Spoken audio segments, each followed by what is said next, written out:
Good morning. Welcome to the live stream. Today is Saturday, September 13th. How is everybody doing today?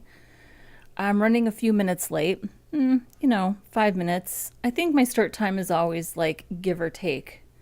That's what I think. So, welcome. I hope you're all doing well. I have a lot planned. Well, I've actually got a plan for us today, which is that we are going to finish our Instagram Reels style video. And this is like my sandbox. I have this pulled up right now because I want to show you first what I've been working on to prepare for today. I did a little bit of prep ahead of time. And I'm going to also, oh, you know what though? Hang on one moment. Hold please. Let me go and get I need to get my earbuds.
Found them. This isn't really going to work today if I don't have them. So, and we have it gave people a chance to join. So Go Elmo. Go is here. Good morning. Welcome. Go Elmo. Go. Emilio is here. Emilio, how are you doing? I'm so glad to see you. To see you all. To see you both. Okay. So I do have things planned for us today that require earbuds and do not require opening Instagram because I learned that lesson. So let's see here. I have to make sure. No, I do not want you to connect to my phone. I thought I was ready to go. Turns out I'm not.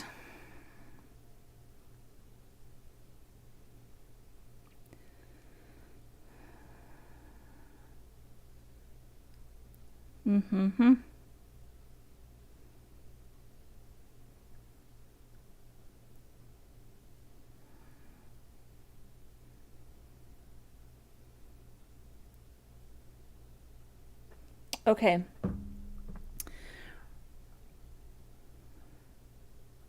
Hair looking elegant today. Thank you. Well, I appreciate that. Here's why. Here's why I appreciate that. It is hot AF in Minnesota right now. And I know that it is not a competition about who has the hottest, muggiest weather. Because Go Elmo Go, you're going to win that contest in Florida every single time. But I'm in Minnesota, and I do not like hot, humid weather. I'm not okay with this. I'm just trying to make sure that my earbuds are connected to. Okay, good. They're connected to my Mac, not my iPhone. So, thank you for the compliment. I don't like hot, humid weather. My point in bringing that up is that I work very hard to keep my hair looking not frizzy because I have thick curly hair. So I appreciate that. It means my efforts are paying off. Emilio says, just trying to survive 4 tests today. I need the power of my ADHD pills. Well, first of all, it's a Saturday. Why do you have to take 4 tests on a Saturday, Emilio?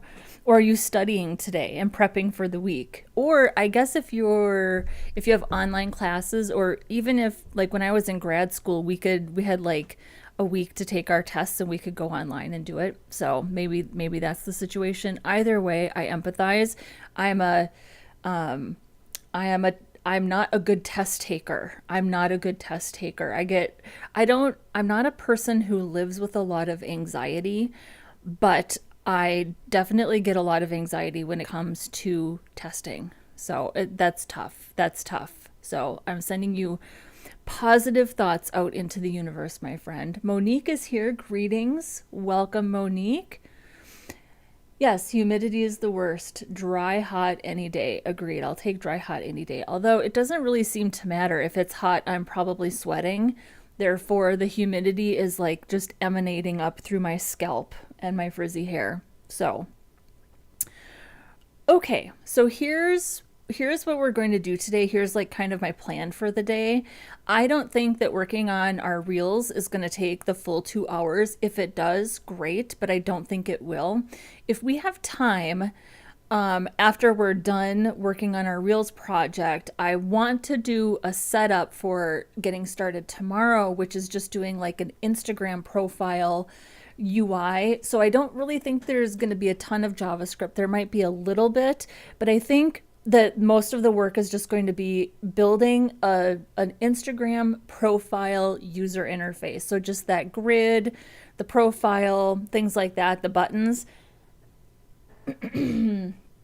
Excuse me. And I was going to, I prep that ahead of time. I haven't prepped that part of the project yet. So I was thinking that we could do the prep. We could download images from Unsplash because I have kind of an idea in my mind of the images that I want to use for that project. One moment.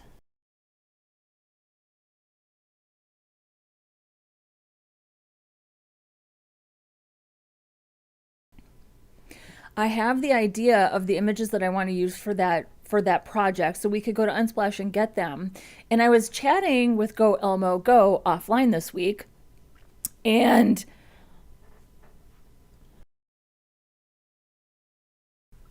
excuse me, when I take myself off camera, it's because I need to like sniff or clear my throat or something, and I'm trying to avoid doing that, where everybody has to be subjected to that.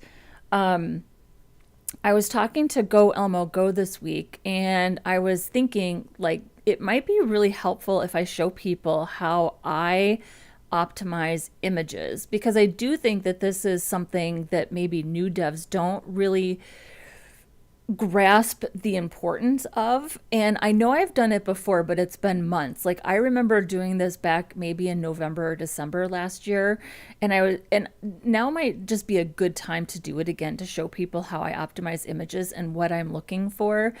Now, I've been in agencies and organizations where this was hotly debated. So I definitely have an opinion about how I think images should be optimized for the web and how I think images specifically should be optimized for certain parts of a UI. And I am not going to be shy about what my I am not going to be shy about what my opinions are. If you have a different opinion, let's just say that reasonable people can disagree. Put it in the chat. Tell me why you think that prove me wrong. Tell me why you don't think I'm doing it the way that you do it. I would love to know what other people's philosophies are about optimizing images. And I'll give you an example. I don't put the inline image width or height attributes in the image tag, right? The image element. And I've been in organizations where when my colleagues were QAing my work, they would send that back to me and tell me that what would they say to me? They would say that my HTML isn't compliant or isn't valid. I don't have valid HTML if those attributes are missing, and I disagree. I don't think that those attributes need to be there. I would also be told that, and so that could be true, that technically the HTML isn't valid, but I still don't think that those attributes need to be there, and I don't think that we need to lock in our image sizes using those attributes. I've also had colleagues tell me during the QA process that my images need to match the size of the container exactly in order to be valid. I also don't agree with that. I will always, especially if you ever have worked in an organization where you're working with a big content management system, and your content management system is filled with modules, and images are all different orientations and sizes. You're telling me that every time the content creators in your organization are writing content and image sourcing, that every single image has to be cropped to fit that particular module? That's absurd to place that level of detail on content creators or your creative staff to do that much cropping and resizing. It's the wrong approach. It's not flexible, and it's completely unnecessary when we have CSS, which is incredibly powerful for handling those images. So yes, so what we did at St. Thomas, because we had what felt like an infinite number of modules and image sizes, is we as a team, or a few of us, would sit down and say, okay, what do we think 4 or 5 sizes could be that would work in pretty much any module or any UI element? And we would sit down as a team together and decide. And then our photographer, who was in charge of like this photo bank website that we had, he would programmatically put into the photo bank what those 5 image sizes were. So when our content creators were looking for images, they could go and download the sizes that best matched the UI element that they were going to use in the CMS. And that worked really, really well. And those image sizes were close to the size of the UI element, but they weren't the exact size, because my responsibility as a developer is to write CSS that can handle those images. And I try to model that when I'm working on the UIs that I build by saying this image or this set of images are all different sizes and orientations. And it doesn't matter, because if you understand the CSS, you can make any image work in any container, and you should be doing that for your organization. You should be keeping things flexible, and you should be doing that for your content creators, not forcing them to sit around and resize a bunch of images. So this might sound really dramatic, this little speech that I'm giving you, this little TED talk on images and image optimizations, except for the fact that I have spent hours of my life having these conversations, and my takeaway is always just like, how many more times do I have to have this conversation about fucking images? When I keep telling people it doesn't matter, good CSS will take care of the problem. It just comes up so often. That's why I'm talking about it. So I want to empower you, new developers. I want to empower you with this knowledge so you can go forward into the world as developers and educate your content creators and your leadership teams about why this flexibility exists, and that it's the developer's job to make sure these images work. Okay, here we go. That's what I have to say about that. So Go Elmo Go, I think Go Elmo Go in our offline conversations was like, oh, don't do anything special for me. Don't worry about me. I don't want to like derail your stream. And so Go Elmo Go, this is my explanation for why I feel like this is an important conversation to have, and that I should probably be doing it more often, because it's going to come up a lot. It's going to come up a lot. So, yeah, so we're doing it. We're doing it, my friend. Okay, but that's going to be at the end. That's going to be at the end. So I did start working on, this is my sandbox for the reels, obviously, because none of the UI stuff is here. But I just want to show people what I started working on this morning. I didn't want to completely build it out, but basically, so first of all, our JavaScript has this back up. The browser will not autoplay these videos if they're not muted. So if you're in a position where you're working with video and it's not automatically playing in the browser or on a mobile device, that's because it's not muted. I'm trying to think if that's the desktop. Yeah. So see, I just refreshed because it's not muted. It won't play. If I mute it, now it'll play. Now the autoplay kicks in. Okay, so that's actually a holdover from last week, and that's something important that I wanted to point out to people, because on mobile, I was sort of under the impression that video won't play on mobile, and I know now that's wrong. As long as it's muted, it will play on mobile. That's the key difference. Okay, so what we have going today now, instead of just tapping the button, we can tap once anywhere. And you see the little, I can tap once again, and we're muted. So tap once to play, tap once to mute, and now this should,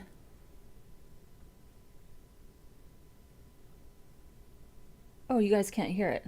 Whoops. There we go.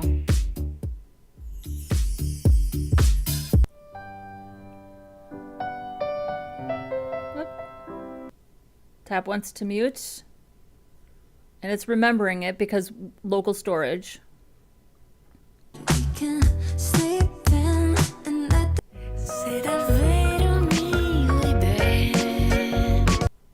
Tap once. So,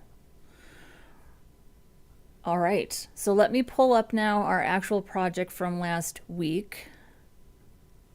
There we go. Let me pull up our project from last week, where we actually have our UI. Oh, where are you? Reels.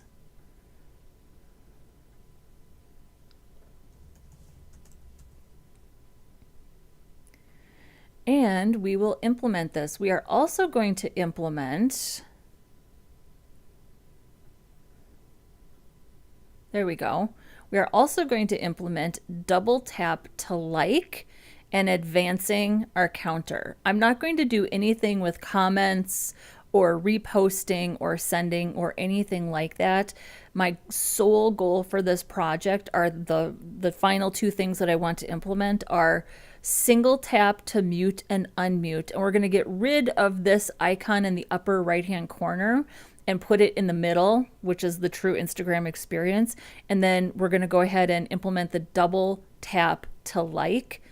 And that is the thing I have not started working on yet, although I did Google it here this morning. So I have a little bit of, I have some stuff here. So, and oh, I think this is funny. Google gave me the results for this particular live stream, this particular scheduled live stream, which I thought was interesting. So I don't know if it just did that to like boost my ego, but that's what happened when I Googled double tap to like Instagram Reels, CSS, and JavaScript. So either I'm getting really, really good at my SEO titles, or Google was like, let's make her feel better about herself today. So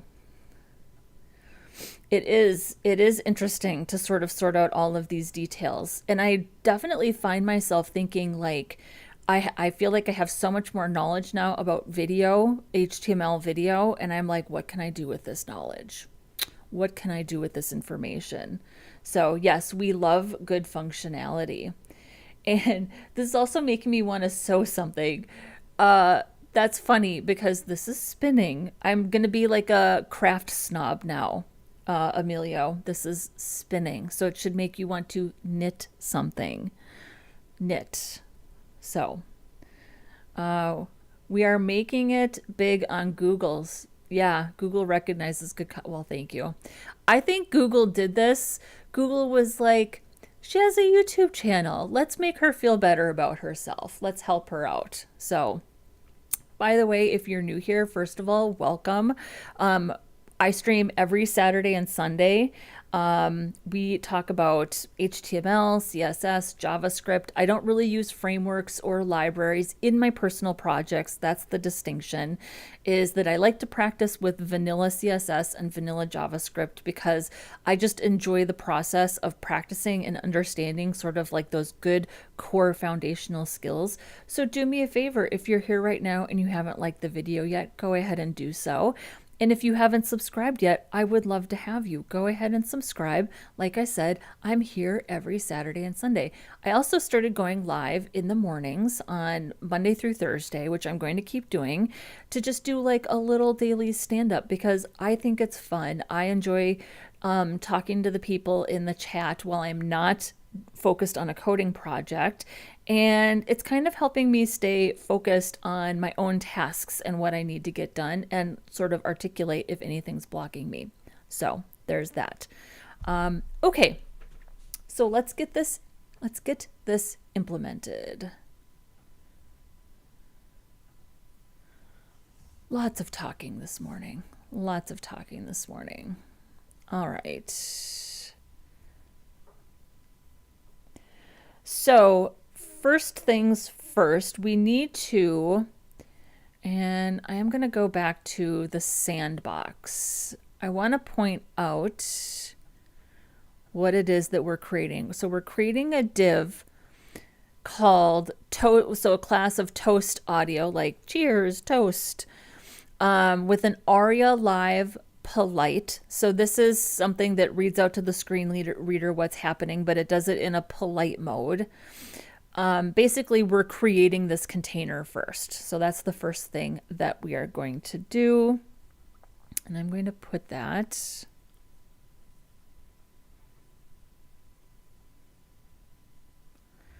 I am going to put that right here. Function flash toast, and it takes in two arguments. It's going to take in the section and on, and toast equal section query selector.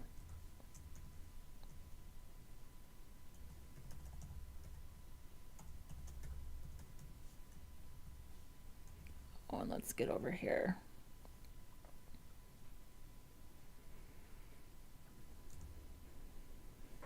And we'll check it. We'll check for it.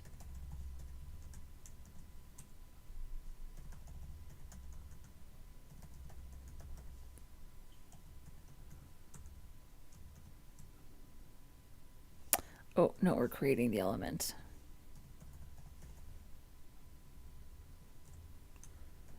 Just going to create a div.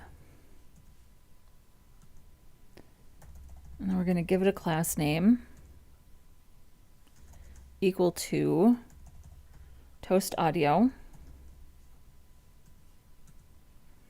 And then we're going to set the attribute toast set attribute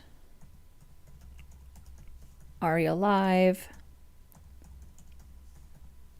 polite, and then we're going to append child toast. All right, that's the first thing. And then we need to, let's see here.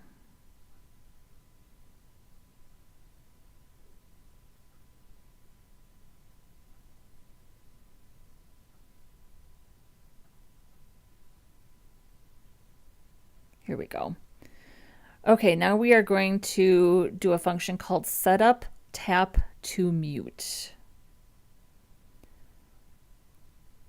And that goes right here.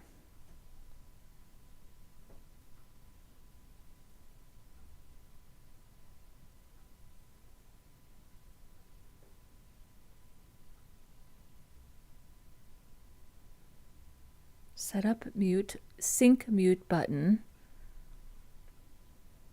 It goes right here.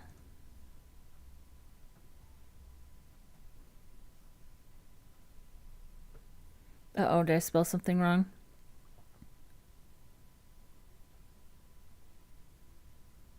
Yep, thank you. I would have figured that out eventually. Thank you, Snazzy. Appreciate the second set of eyes.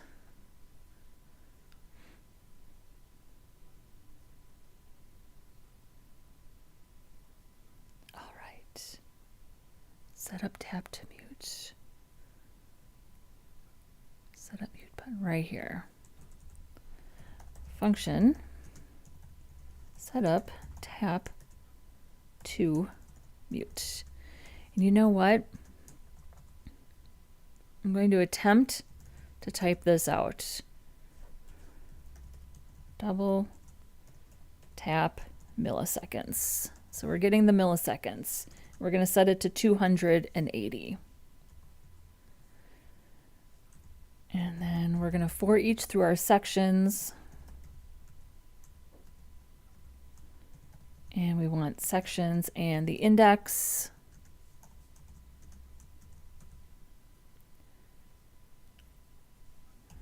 Let last tap at equal 0.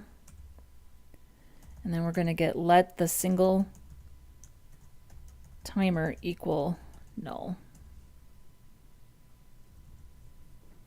And we're going to do an event listener.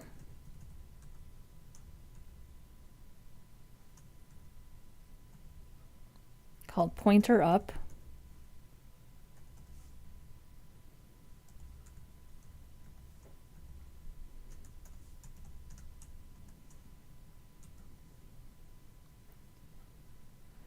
And then we're going to put this comment in. Ignore taps on explicit controls, so the mute button, the like button, etc. So if the event target closest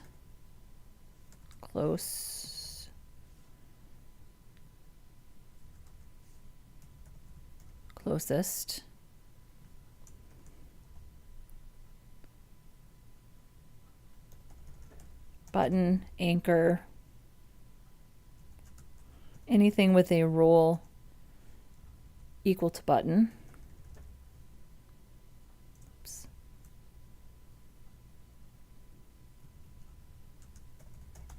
Return.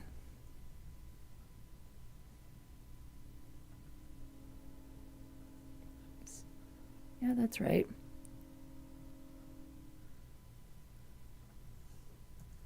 There's our bracket.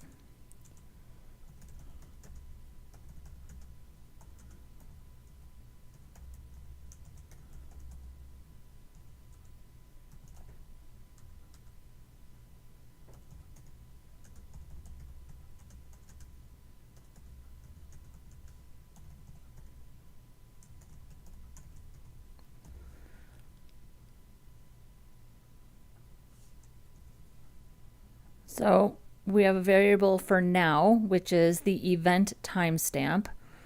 And then we have a variable called delta, which is now minus the last tap at. And the last tap at is equal to 0. Whoops.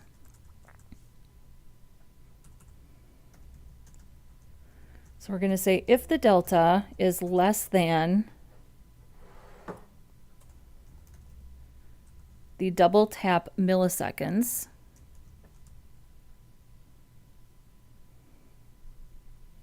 then we're going to clear timeout. Whoops.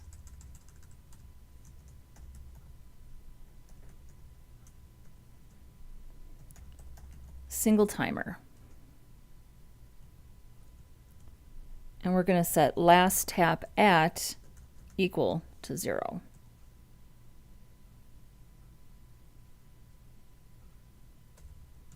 And then we're going to return. So I have some more comments here we can put in.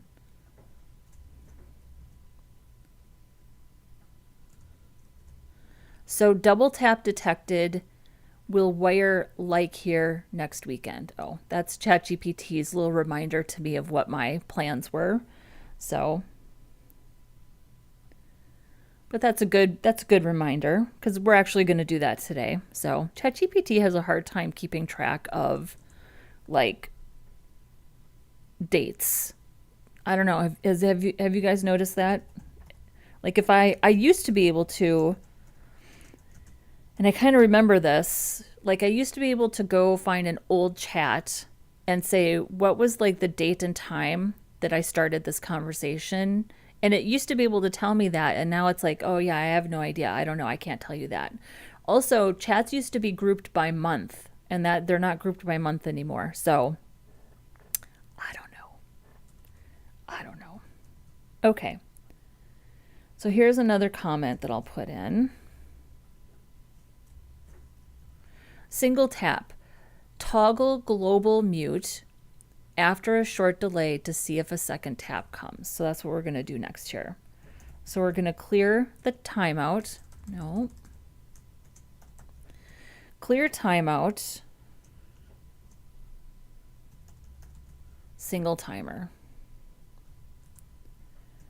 And then single timer. Set timeout. No, stop.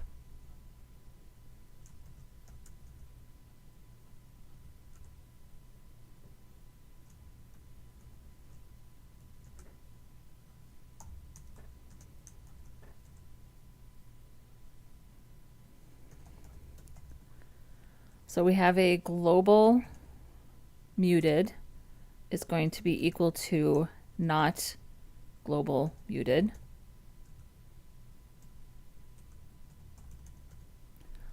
Apply the global mute. These are functions we already have. Sync the mute buttons. So we're running these functions. And then we've got videos.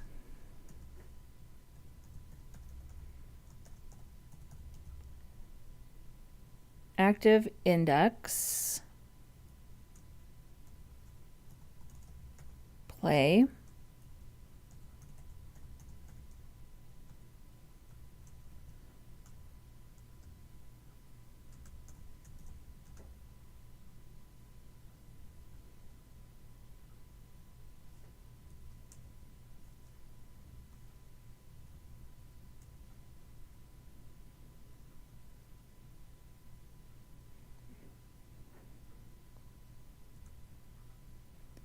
Did I get this right? I think so.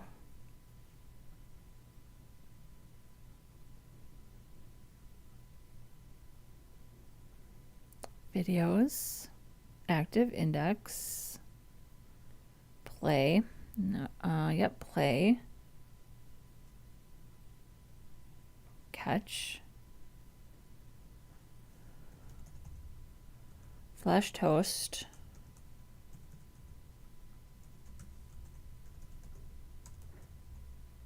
Global muted.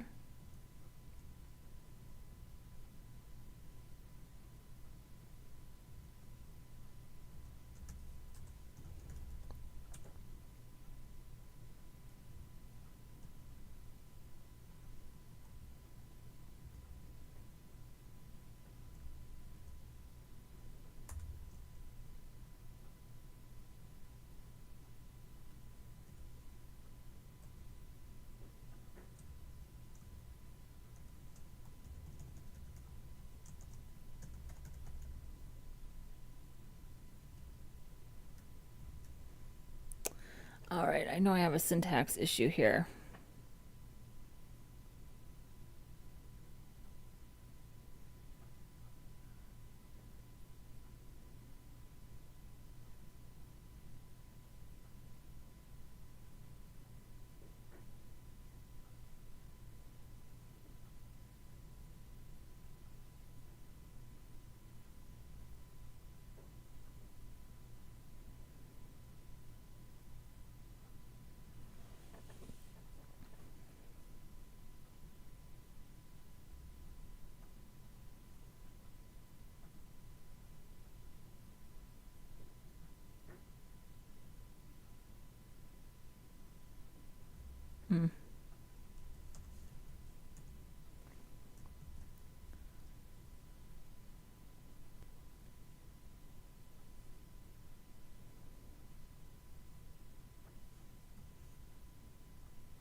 Right here.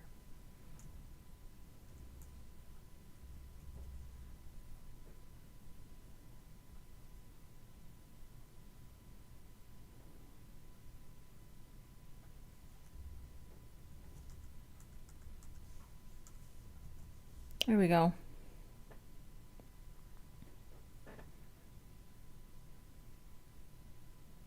All right. There's a lot going on here. I mean, some of these things I definitely understand. Some things I'm like, I'm not quite sure. That's why I'm so grateful that I have AI to help me with some of these things. It would take me a lot longer to write it myself. I do like to be in the habit of not just copying and pasting and actually typing things out. That helps me learn.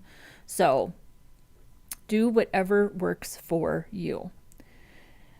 All right, so the last thing that we need to do then is, well, first of all, we have our flash toast function right here, right? So flash toast is inside setup tap to mute. So now we just need to initialize setup tap to mute right up here.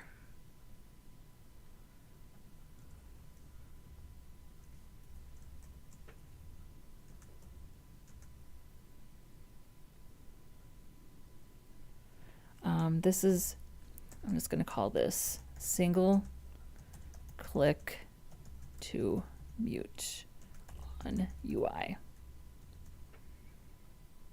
All right, so let's see if this works. Whoops. Section is not defined. Let's see here. Did I forget something? It's possible. Oh, do I have this in the wrong? I bet I have this in the wrong order.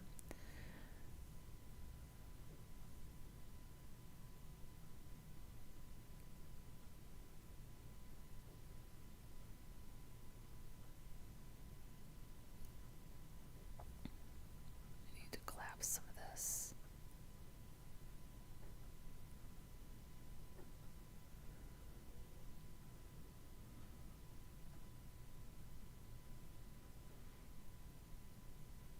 So set up mute button, set up tap to mute, that can come after.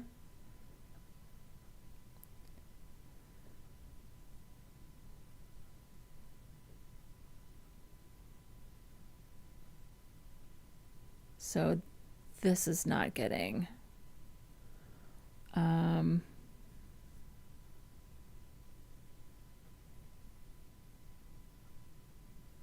oh, I left a huge chunk out here. Whoops.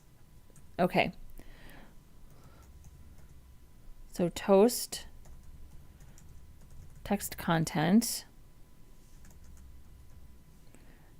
If it's on, and we're going to change this. For now, I'm just using emojis. I don't love the emojis, but I just want to get something in here.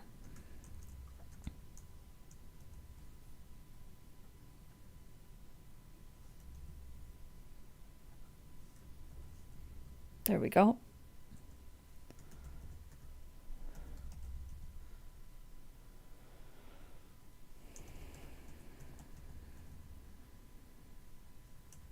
And we're going to add the show. So we're adding the actual emoji that's going to show when we single tap to show. So it's that Instagram where it kind of shows and floats in and then fades out. And we've got a little CSS for that too. Clear timeout.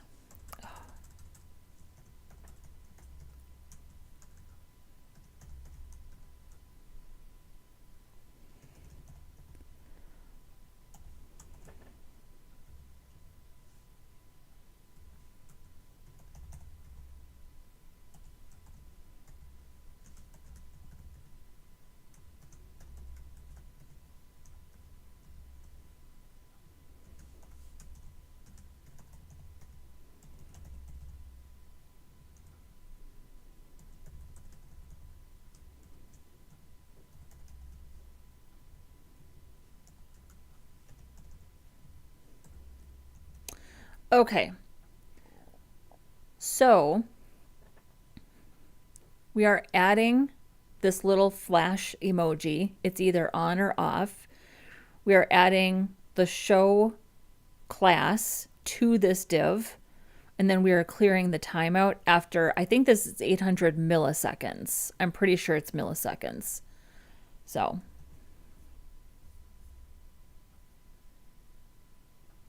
let's see here. What did I miss?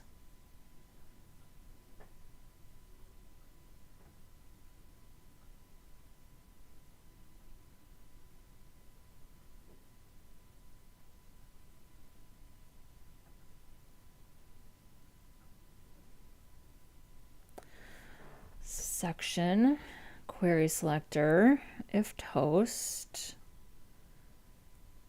document create element div, class name, aria live, section, append child to, oh, whoops. Okay, this is, there we go.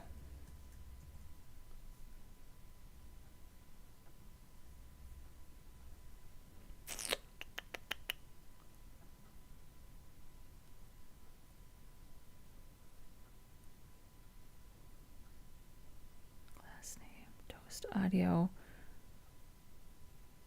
It's a div.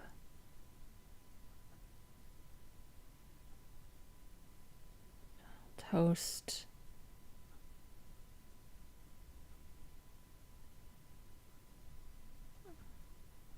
Look at all of my mistakes.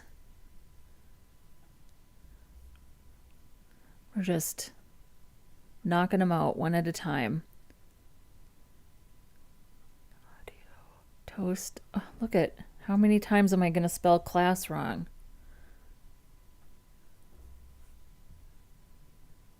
Toast, class list, remove, show.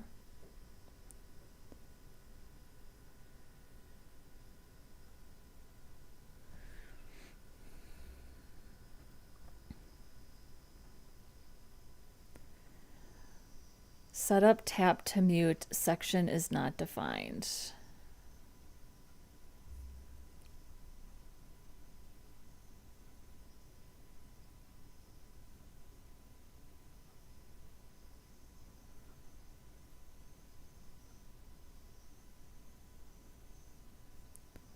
Okay, so I think we've fixed everything here. Section. Oh,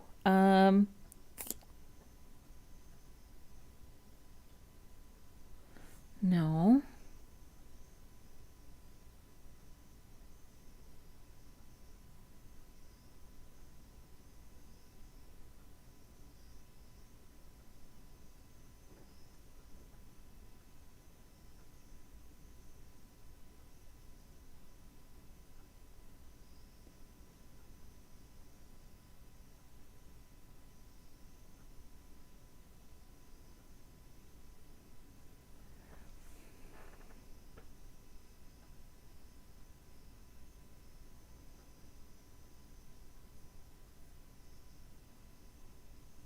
Oh, sections.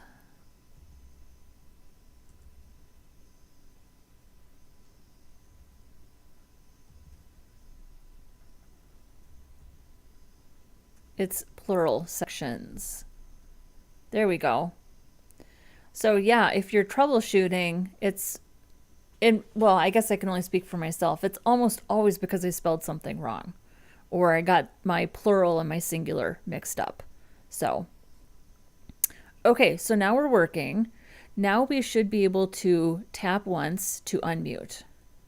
We just stay here. Tap to mute. And then that should be remembered. So we're advancing now and it's muted. Tap once to unmute. Oh, we don't have our styles in, so our little icon is down here at the bottom.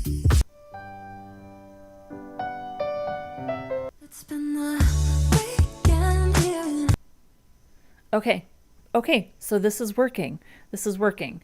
So let's just review what we did. Let's review what we did here. So we did this function called flash toast. I'll move this over here a little bit.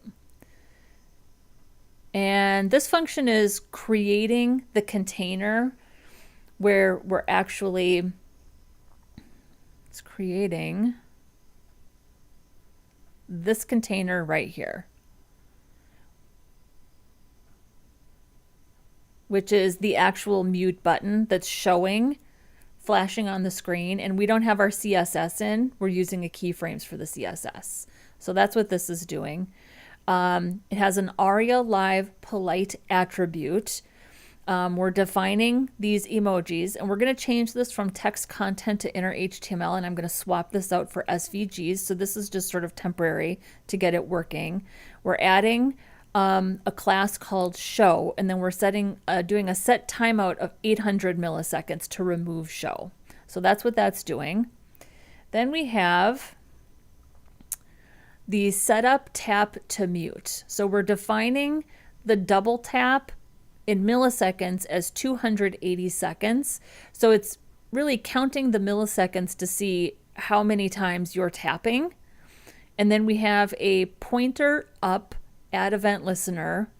It's checking to make sure that we're not clicking on anything else. So ignore taps on explicit controls like the mute button, the like button, etc. So it's looking for button, the anchor element, or anything with a rule of button.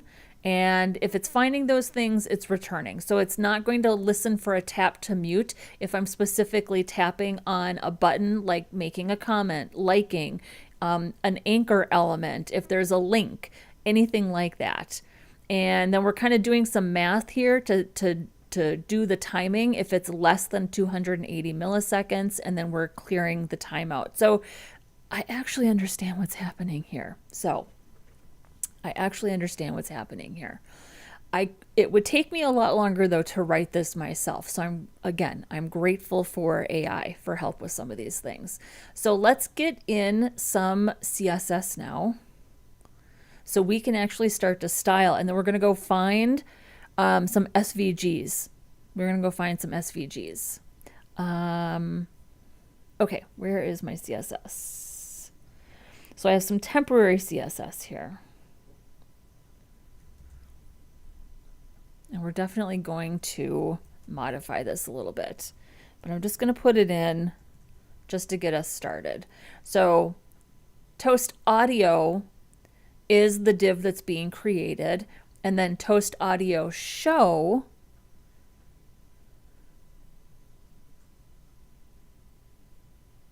is, where are you here?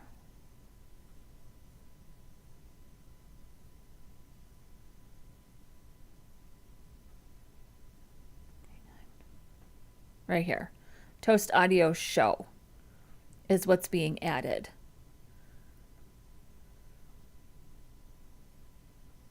No, it's not a keyframe, it's a transition. Got it. Okay, so now it should be styled. There it is. Up in the other.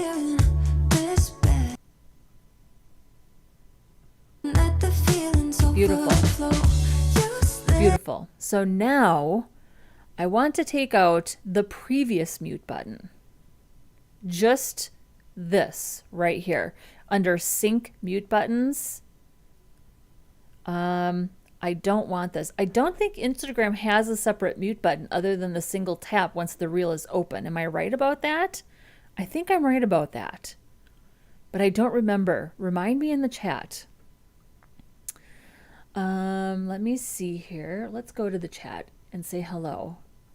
Erin is saying hello. Hello, madam. Hello, welcome. Thank you. Ani K is here. Hello, welcome, welcome. Welcome to the stream. Amelia says, I enjoy your code spacing. It is so easy to read. Thank you. I used to be a very strict, well, I've never been deep into the tabs versus spaces debate, but I used to be 2 spaces. Now I've kind of switched over to 4. It does help with readability, and the older I get, the worse my eyes get. So, yeah, a simple typo, agreed. So, all right. So I want to take out I think I want to take out I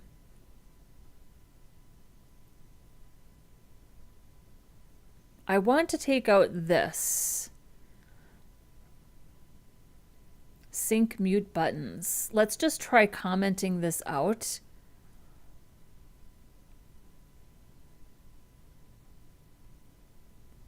Initialize audio UI state now that the videos exist.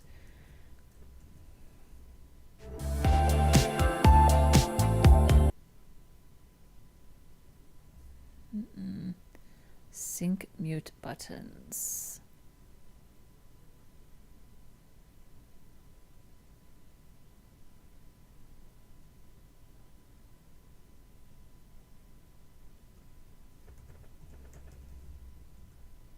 Right here.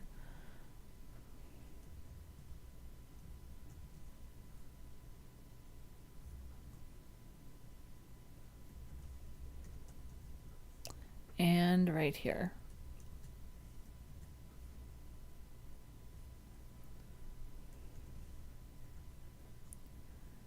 And right here.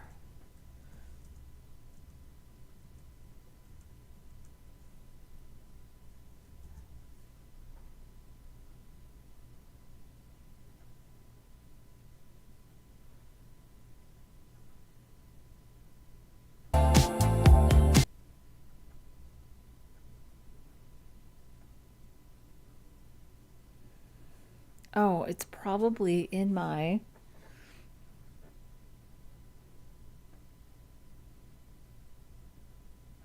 No, it wouldn't be in the markup.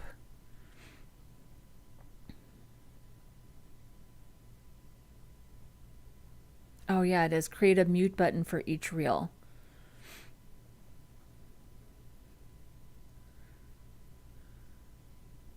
Can we just comment this out?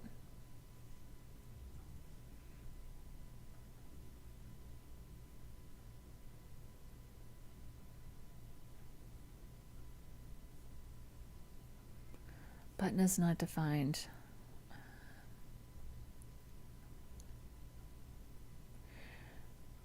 Yeah, Instagram Reels have no mute symbol that is always on the screen. When it is muted or unmuted, the symbol fades into view in the middle of the screen, then fades out.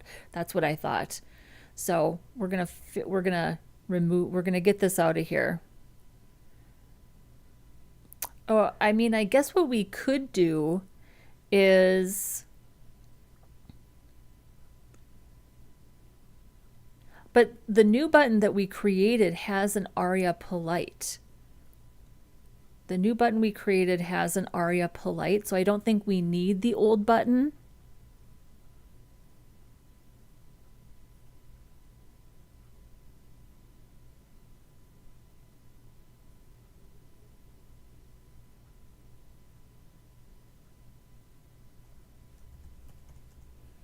Oh yeah, I think we could just actually take this out. And I don't think we have to...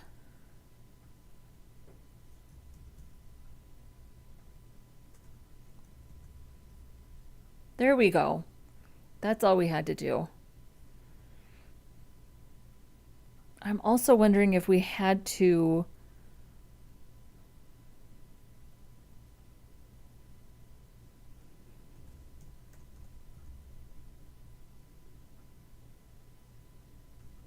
sync mute buttons.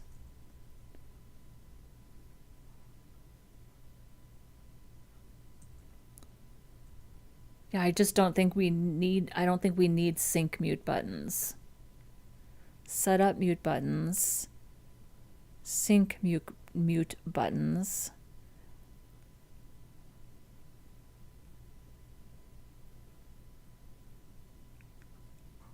Well, we'll find out. We'll find out. Okay.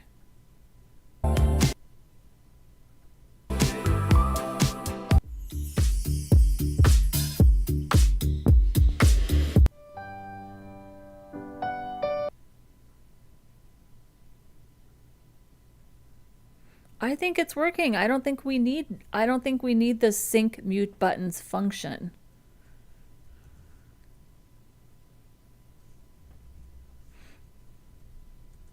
because this function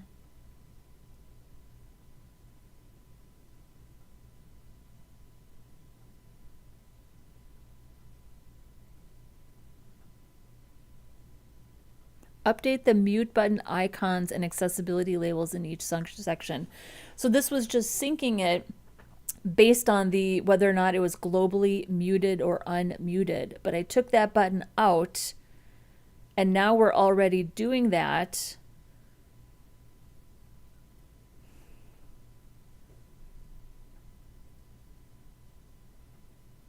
Here. Yep, we're doing that here.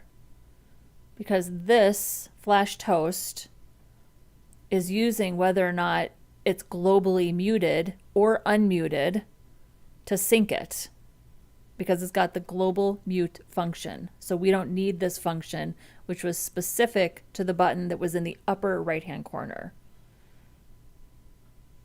Yeah, okay, that makes sense to me. That makes sense to me. Excellent.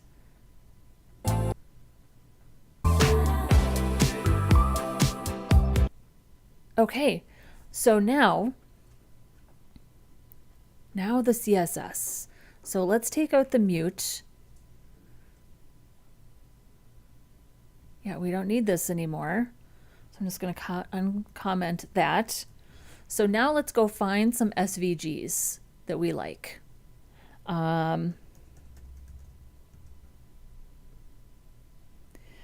What is it? A speaker?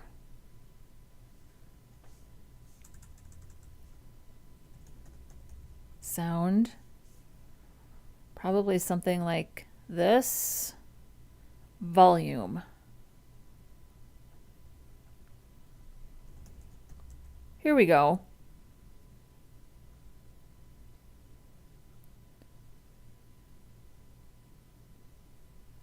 Let's do these two. Let's do these two.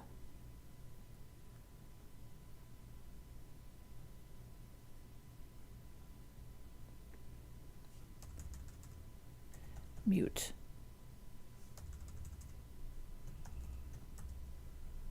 We'll do this one. Well, we can do, should we do this one and this one so they're kind of the same? Okay, so we'll do this one, which is mute. Let's see here. Projects.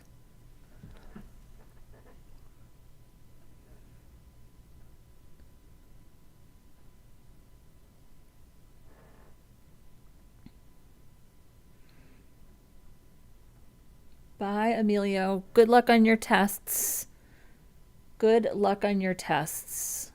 We'll send you some positive vibes out into the universe. And then this is volume high outline. We'll do these two.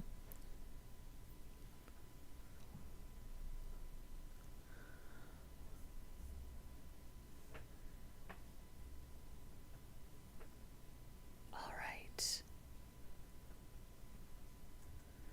So here, instead of text content, we're going to do inner HTML. And let me make sure.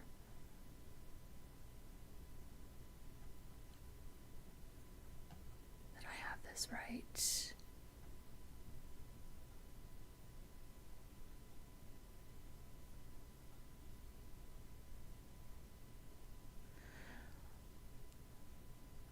So instead of toast text content on, we would just do this.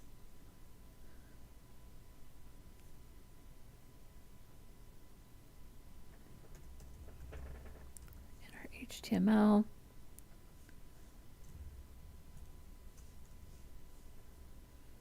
Question mark SVG colon SVG.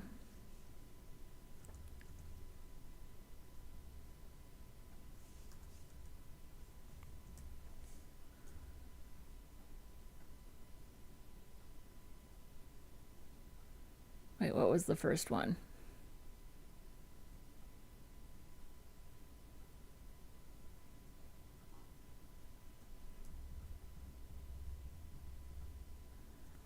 So on, off, on, off.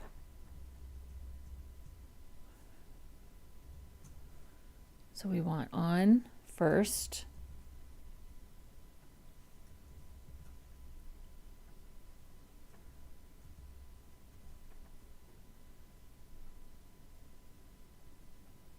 And then we want mute.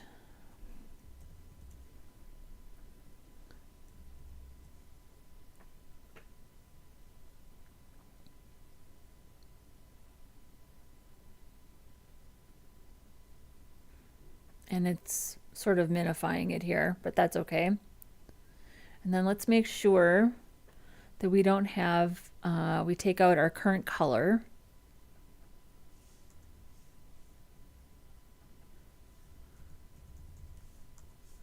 So we can style those.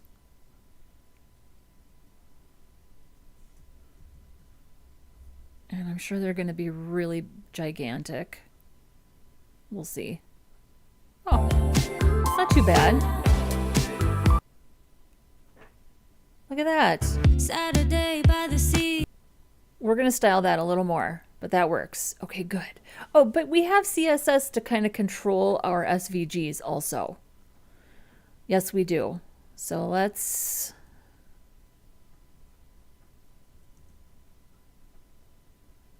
go back to our styles. So I'm going to change this a little bit because I think in Instagram, this is actually not a black transparent background, it's a white transparent background. And then let's use our variable.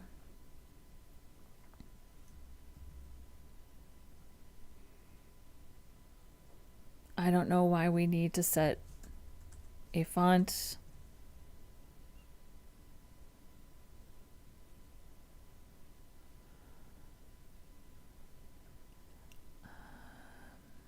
So we're going to put this in the middle. So I'm going to do top 50%, left 50%.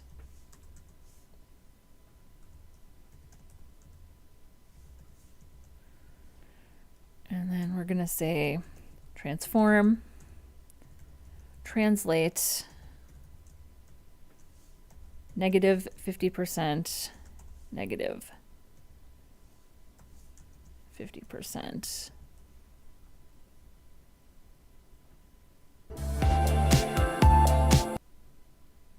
I think it's bigger than that, but this is pretty darn close to what I want. Saturday, but I love it. Okay.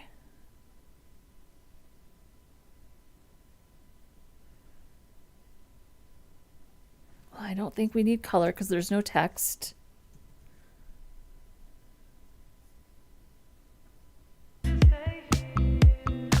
Like the feel of something new showing up out of the blue.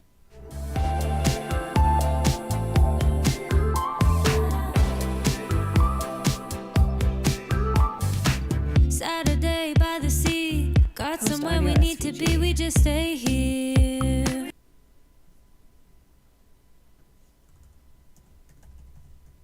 Toast audio SVG. We're going to make this a little bigger because I do think on Instagram it's a little bigger. So I'm going to say 3 rems by 3 rems. There we go. Does that seem about right? So Go Elmo Go is saying it is a black transparent background on even on light mode. Interesting. Okay, I didn't remember that. I like the white background more. It makes more sense. It's easier to recognize. Okay, we can go. I remember it differently, but you know what? I learned my lesson because the last weekend I plugged in my phone and I pulled up Instagram and all the audio from Instagram was going through and I didn't know it. And I just don't want to do that again.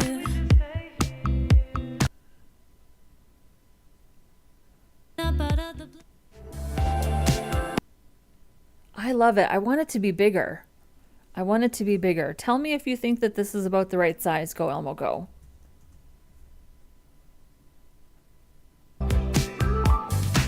Saturday to be, we just stay here. I love it. I love it. And up out of the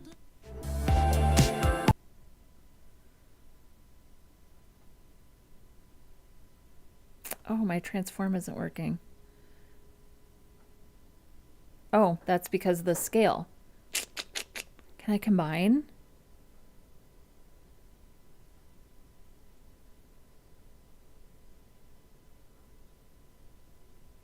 Do we need a scale?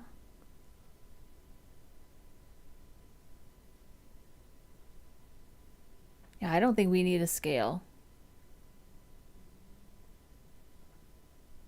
Oh, that's because of the scale right here.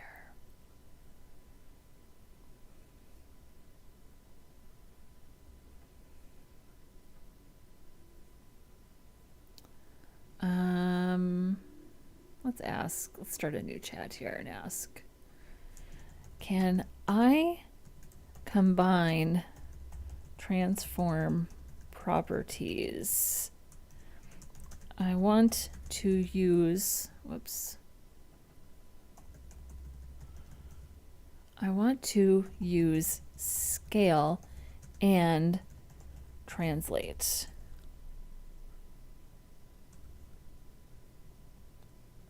Oh, you good? Okay, good. So just without a comma.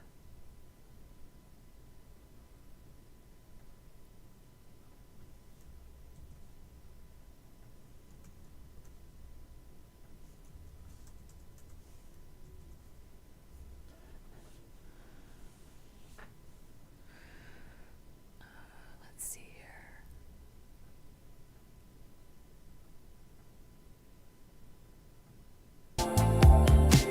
There we go. And we can see, now you can kind of see the, Saturday. yeah, it's animating the transform.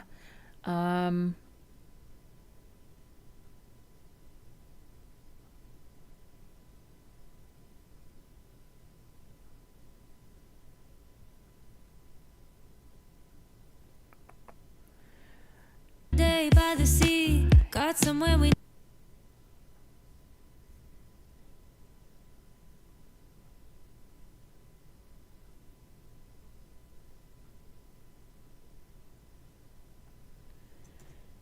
If I transition just, oh, let me see here. Can I transition just the scale and not the translate? Yes, you can transition only the scale and leave the translate instant.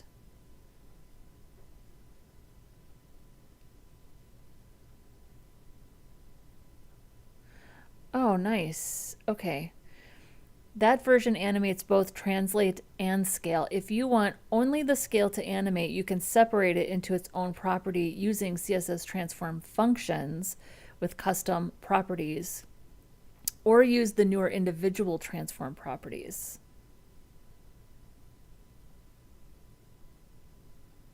Support note, translate, scale, and rotate as separate properties are all supported in all modern browsers. If you need to support older browsers, you'd have to animate the whole transform. Interesting. Interesting. Let's try that. So scale 0.9 and whoops. Translate. We're all about the innovation here, right?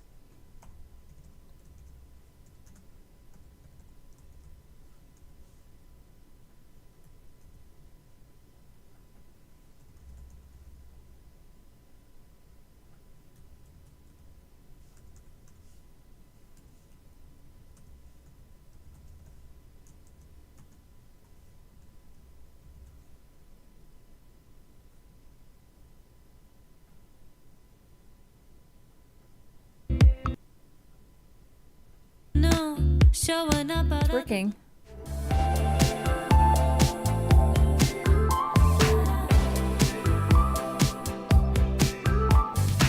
Saturday by the sea, got somewhere we need to be, we just stay here.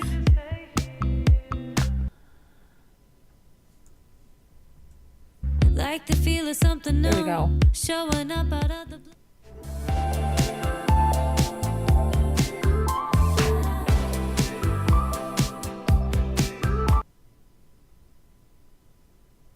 Got somewhere we need to be, we just stay here.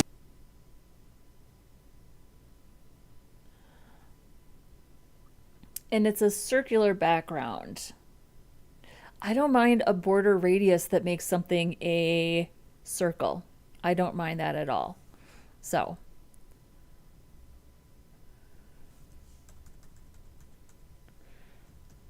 I think this is a square. Let's see. Need There to we be, go. we just stay here. It's not quite a square. Like We'll the make it a feel of square. something new.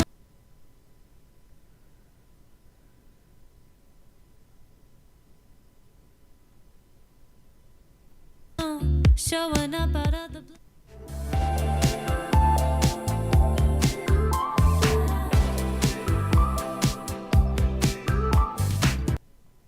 Okay, I'm gonna do a width of 4.5 rems and a height of 4.5 rems. Saturday by the sea, got some here. Make it a little bigger. Like the feel of something new, showing up out of the blue.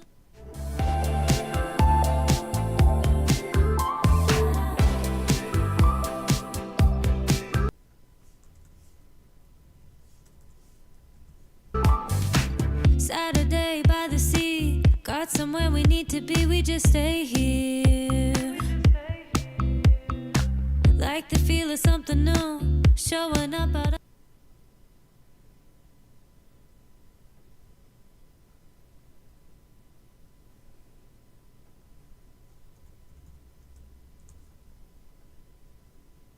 There we go. like the feel of something new, showing up out of the blue.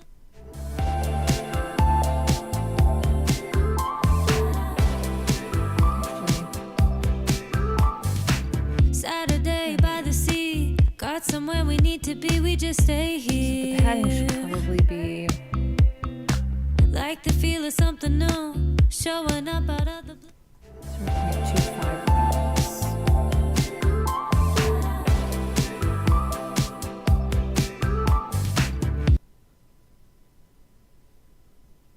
Be we just stay here.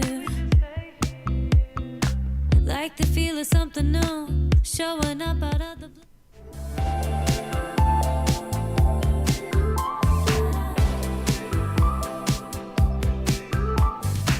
Saturday by the sea, got somewhere we need to be, we just stay here. Like the feel of something new, showing There we go. up Now out it's of the even.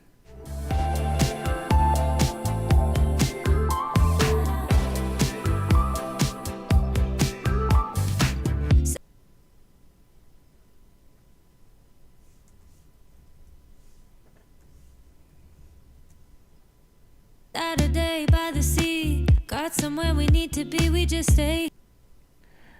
Okay. eFootball Gamer is here. Join late. That's okay. It's okay if you're late. Tomorrow I'll start building this project from the beginning using your video. Well, that would be so cool. So one of the videos is not available, but I am working on an edited version of this, which will be out this week. So, the audio SVG is a lot smaller inside of the background for Instagram. It is mostly a background with the SVG in the center. Okay, thank you. Go Elmo, go. Thank you. You are my eyes and ears on Instagram because I will never share Instagram again on a live screen, on a live stream. Not after what happened last weekend. So thank you. You're like my you're my eyes and ears, you're my helpful assistant. I appreciate you so much. So I will make this a little bit smaller. So we just have to make this proportional then. So if I make this, let's go with 2. So if this is 2 rems inside of a 5 rem container, that would make this 2 minus 5, it would make this 1.5. And then we can, let's add the class show. How about that? Does that look about right? Let me know if that looks about right, or if it needs to be darker. That looks pretty good to me.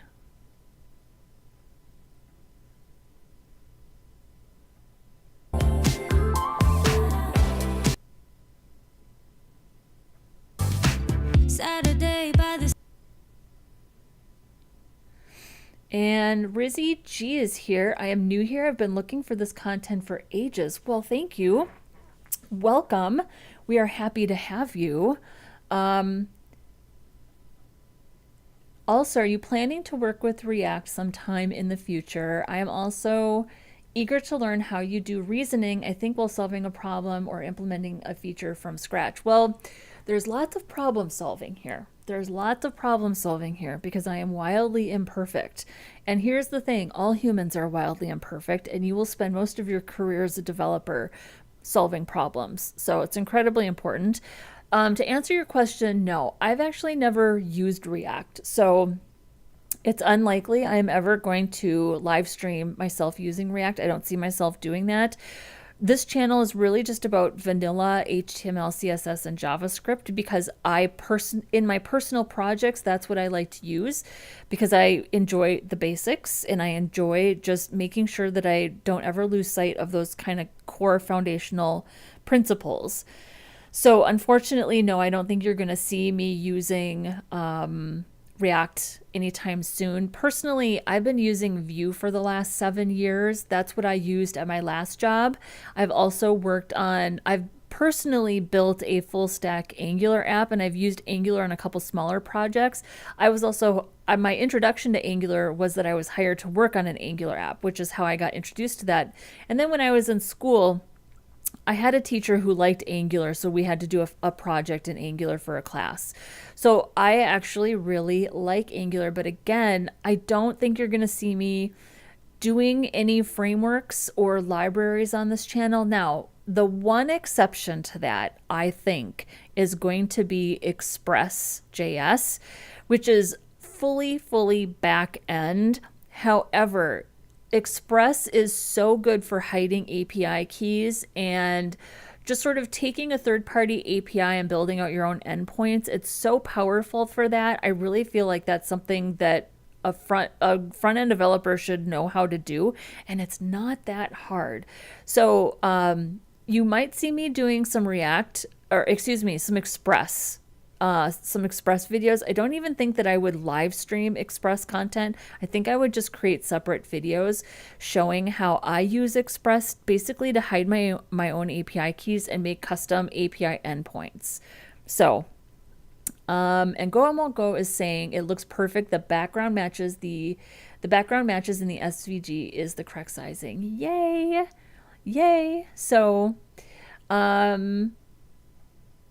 I can do with Vue. It's the thinking I'm trying to grasp from you in your videos. Have you done any full stack projects?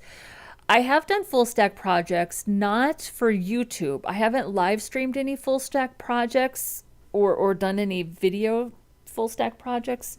Oh, hang on one second here. Hold please.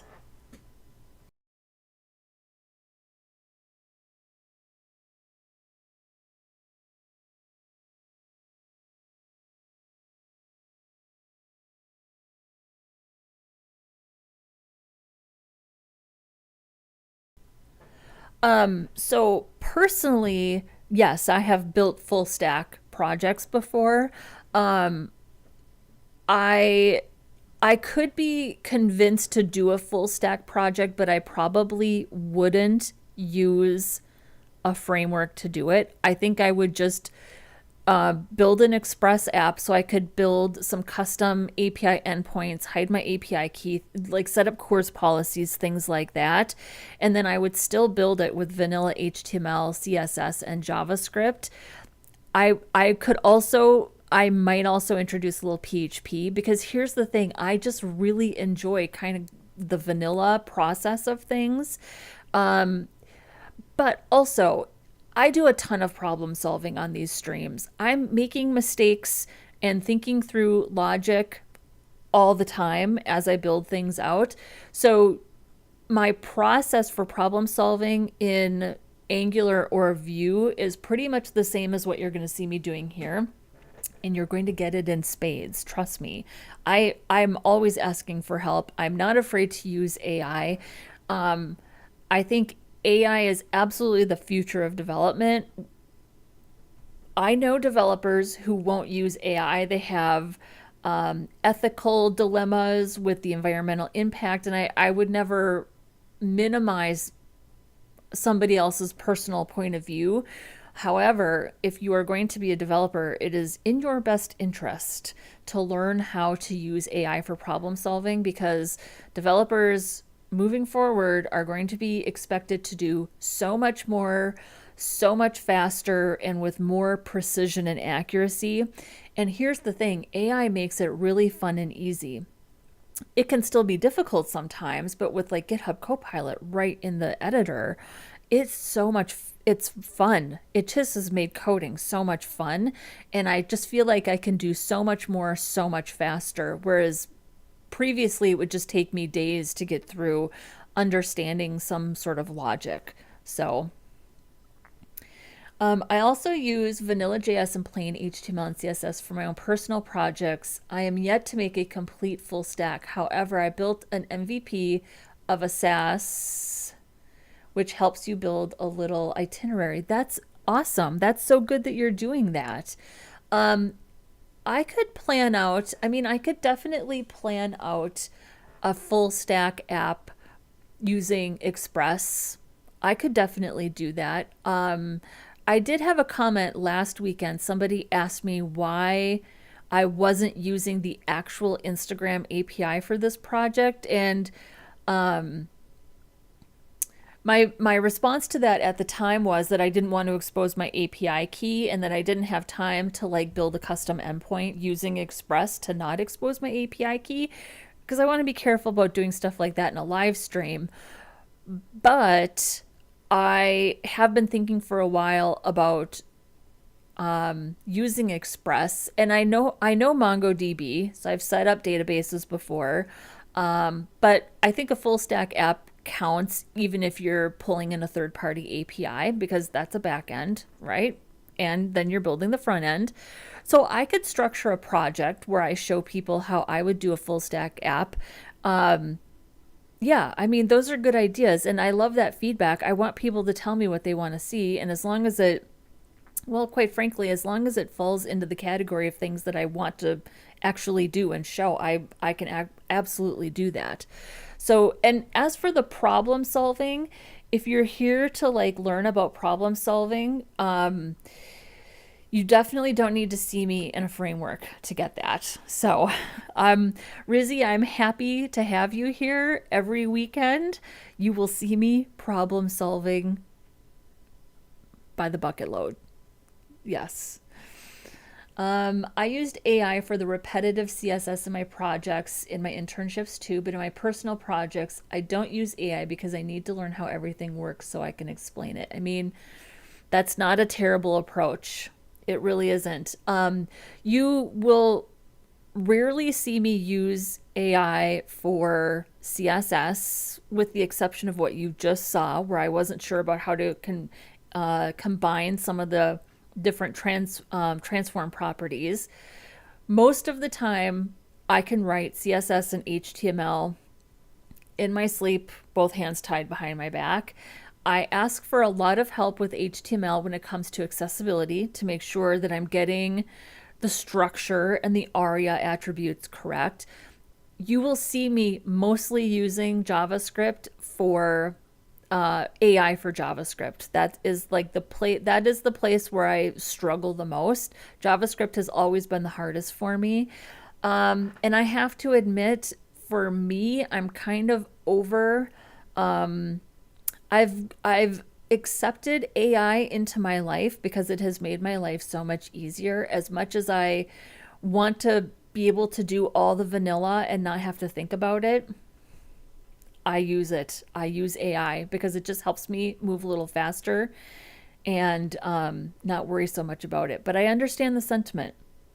I have been a developer for 12 years, a little over 12 years. So, oh, good. We love JavaScript struggle sessions from Angela. You will see a lot of great problem solving processes here. Ugh.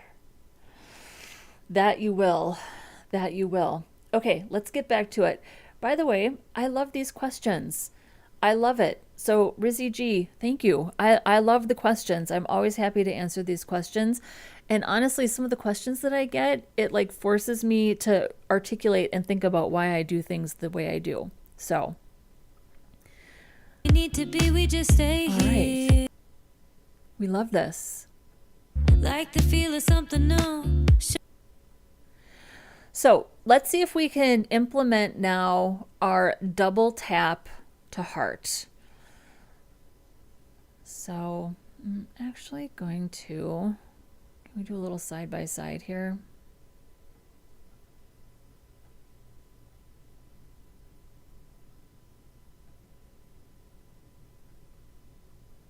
Here we go.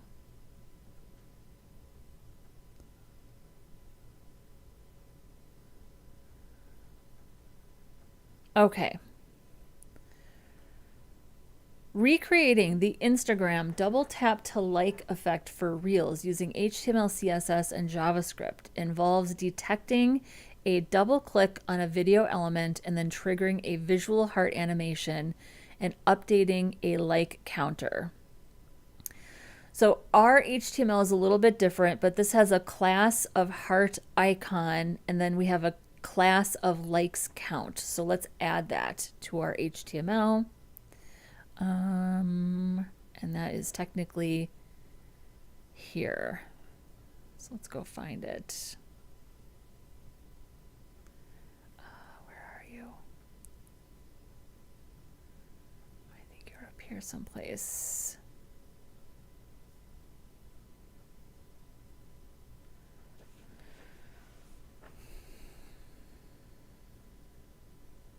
Where did I hide you?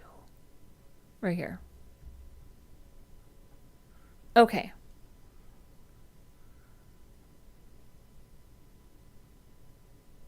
There's our title. Here's our author. Here's our comments. Here's our heart. So here's our button.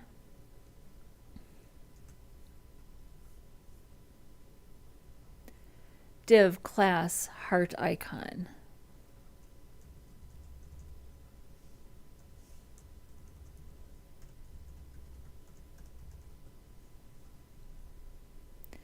And then likes count right here. Meta count, likes count. We'll set that to, I'm just going to leave it blank. Okay. Styling.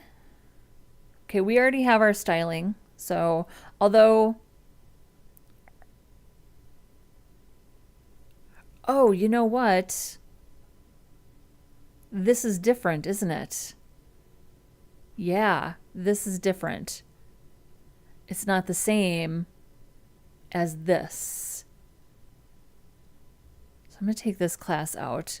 But we do still want to update this. So we'll come back to this later because we're going to change the SVG, the color of this SVG, once it's liked from an outline to a solid.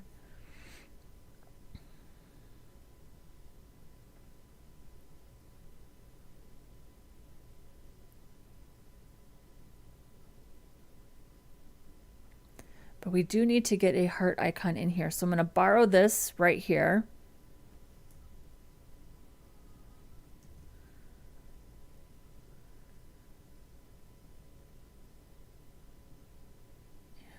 going to put this? I think I can put it anywhere. It's going to be position absolute.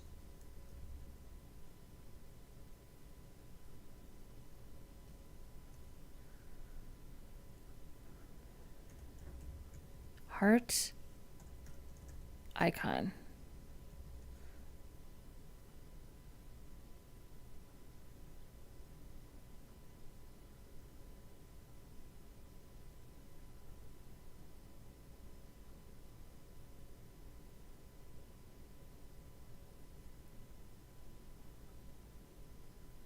Okay, and then we'll use this CSS.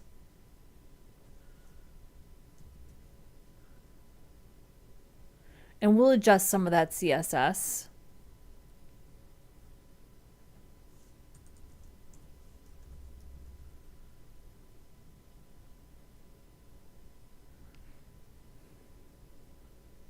And we're not using the font.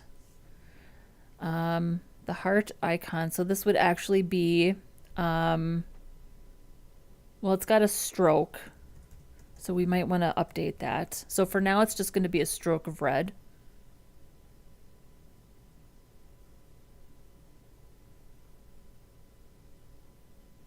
So we could add light and see if this works in the browser.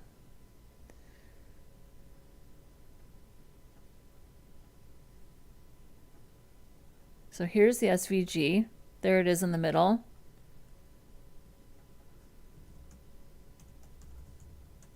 There, look at that. Do we see it? Look at this. It's fast. Perfect. So let's actually go find a solid heart. Where are we here? Let's go back to Ionicons and find a solid heart.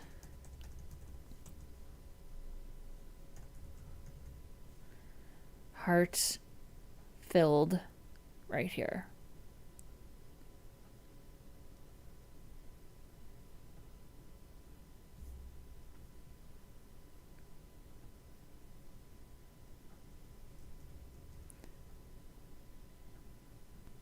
So we will replace this heart right here.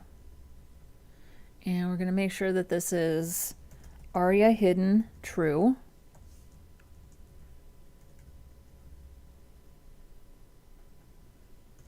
This is the heart icon. And I don't see a fill or a stroke on this SVG.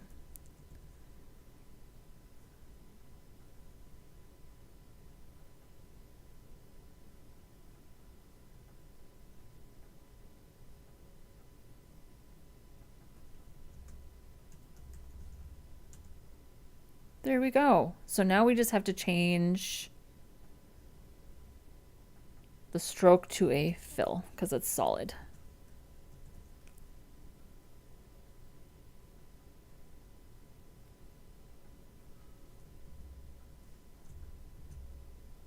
Oops.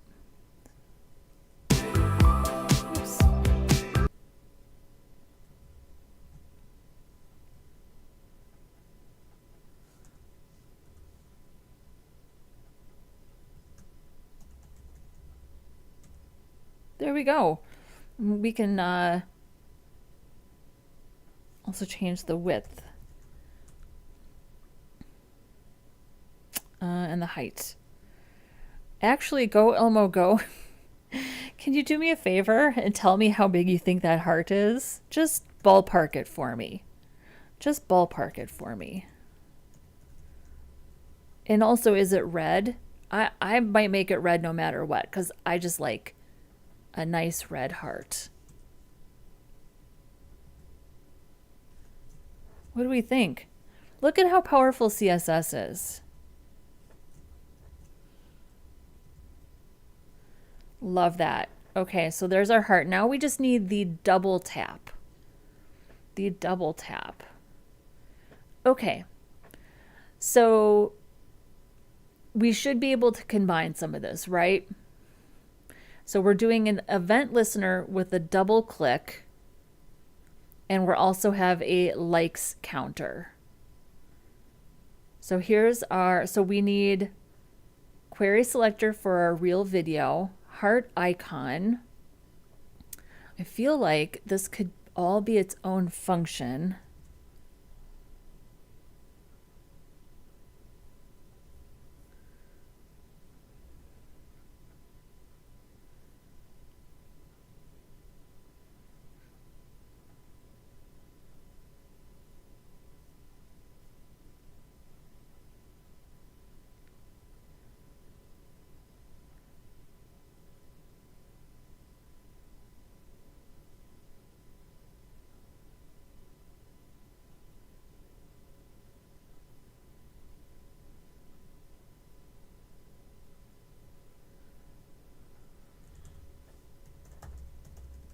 Function like art.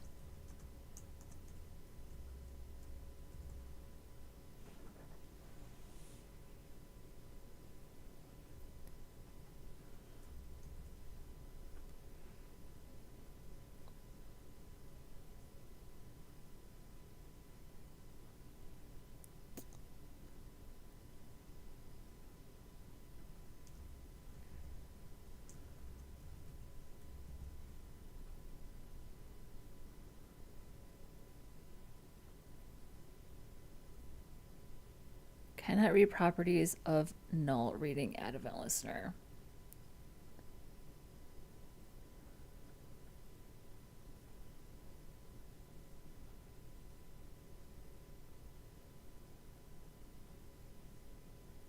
I think this also needs to be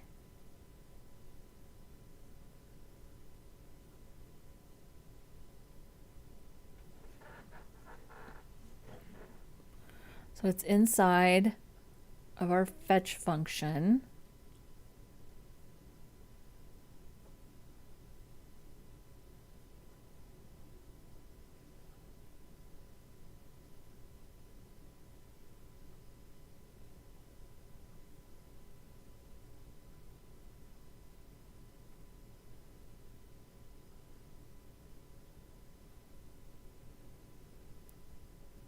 Oh, that's because that is not the correct. That is not the correct. Hang on. What is it?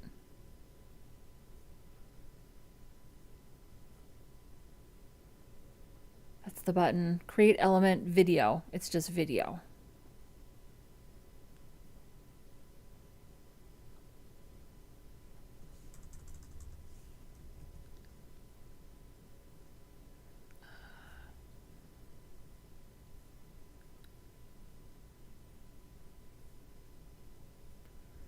Let's do this. Real. It's just real. Real and then video.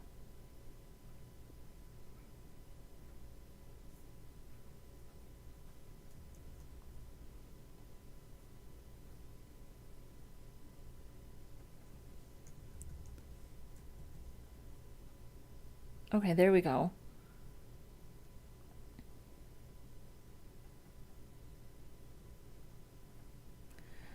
Cannot set properties of null setting text content likes.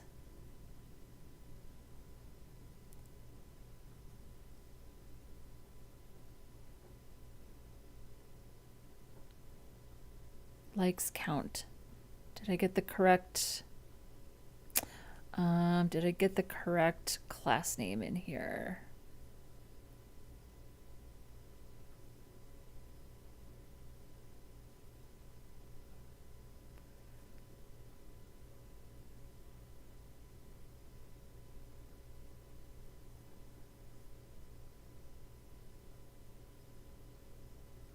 Yeah, I have it right here. Oh, if it's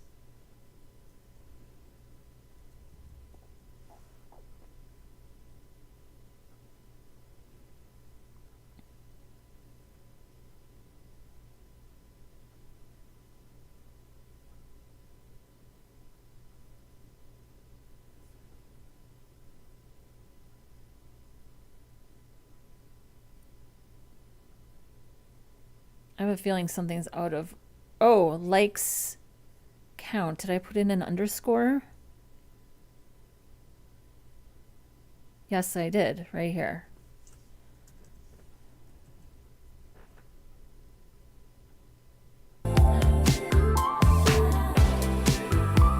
There it is. Saturday by the sea, got somewhere we need to be, we just stay here. Now, how many times can I like the video? Like the feel of something new. Clearly I can like it as many times as I want, but it's working. And then one tap or one click to mute. Look at that. Okay, so we obviously need to limit. It needs to be, we need to remember that we can't just unlimited like we can't just unlimited like it, right? But this is working. Okay. Back to the chat. So did you start with front end or did you start from a different domain? I started in WordPress. So I started my career building custom WordPress themes. I mean, I really spent the first 18 months just I didn't think I would ever be a developer. I just started learning WordPress on my own. And I spent 18 months just like customizing WordPress themes and building websites and working on personal projects. Then I got really into building custom WordPress themes, which took a long time for me because I thought HTML and CSS were really, really hard. CSS in particular, I thought was wildly difficult and I had a really hard time with it. And then I don't know, I just buckled down and I wanted to make custom themes. I didn't want to customize other people's themes. So I feel like with WordPress, I did sort of have a full stack mindset because I was very much interested in making sure that I had a healthy database and I understood some SQL and things like that. So that's how I got started. I don't do WordPress anymore. I'm not a big fan of WordPress. I would much rather work on just sort of pure front end. So, are you writing code only in JavaScript without a library and framework? Yes, I am.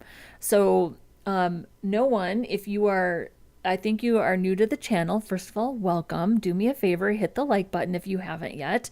I only use vanilla HTML, CSS, and JavaScript on this channel because I just like to practice using the basics.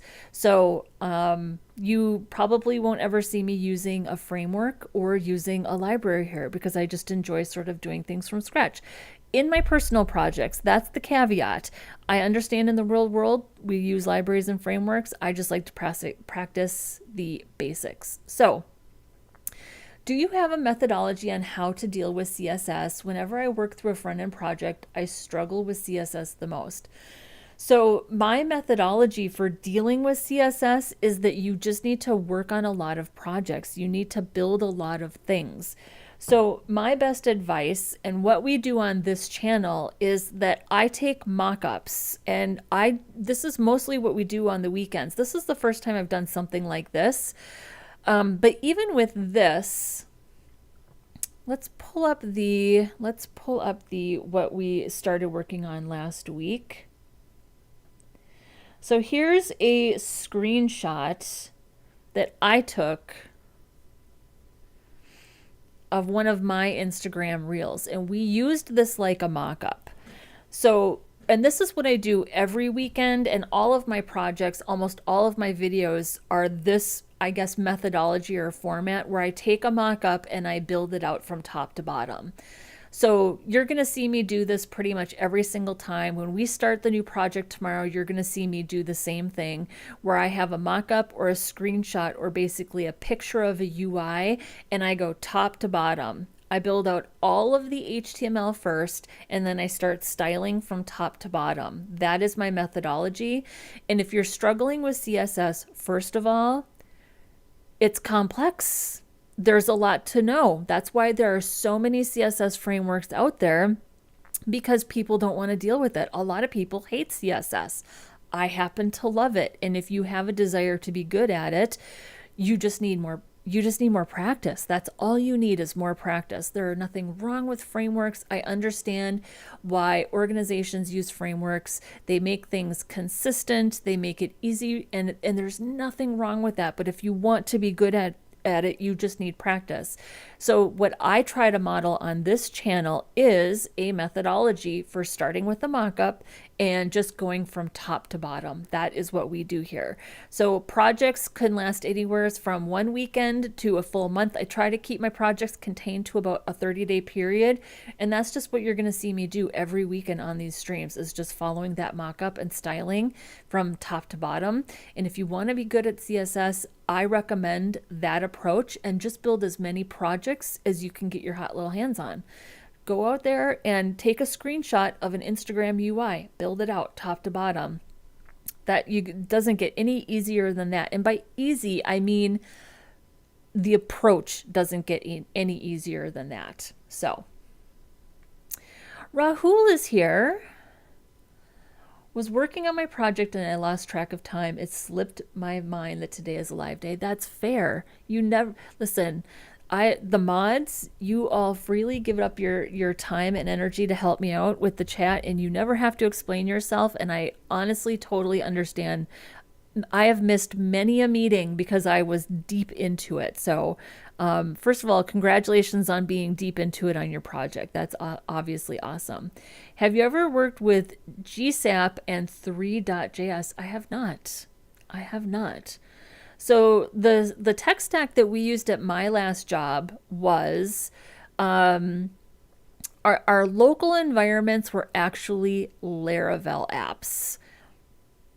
Not a fan of Laravel. For what we were doing, it was wildly complicated and not necessary. But all of our local environments ran Laravel, and that was just purely so we could do the front end work of building view components or doing styling new components. And then we would compile the JavaScript and the CSS, and all of that would get pushed up to AWS, and then those would just live on AWS as assets. Then we would go to a content management system it was a proprietary content management system that used Velocity for the templating. And Velocity is an open source project sort of loosely based on Java. So if you understand object-oriented programming and like just basic looping and conditionals and things like that, probably wouldn't have too much trouble with it. And I enjoyed it. I thought it was fun. So everything in our CMS then was Velocity. And then our CMS, we could connect those modules in the CMS to the view components in the assets in that JS file. And that's how we worked at our last job, at my last job at least. So, and what else was I going to say? So I spent a lot of time writing Velocity, which is a little bit obscure. Not many people have heard of it, but honestly, if you understand a little bit of object-oriented programming, you could probably get by pretty fine. And there is documentation out there to understand Velocity. So Terry Murray is here. Hello. Yes, better late than never. Welcome. I'm happy to have you. I'm happy whenever you can make it. You know me. I'm not picky. I try not to be picky. I mean, I'm picky about some things, but I'm not picky about the audience. You guys, you come when you can. I'm always going to be here. I'm always going to be here. So, okay. So, what do we think so far? So the next thing that we need to do is we need to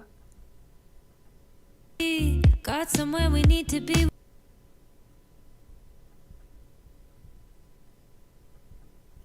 I love it. Okay, so we need to make sure that we're either liking or unliking. We're not just stacking likes. So, but also let's make sure, I don't think we need to use the word likes. I think we just want to count.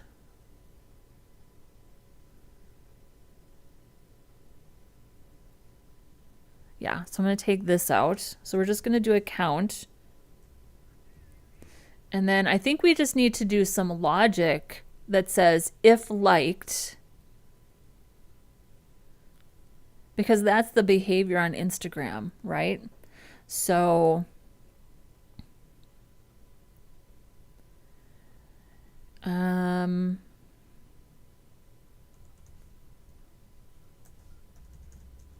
so if likes is,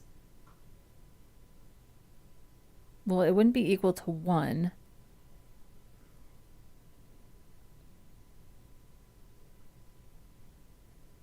I have to think about this for a second. Let's style our heart while I'm thinking.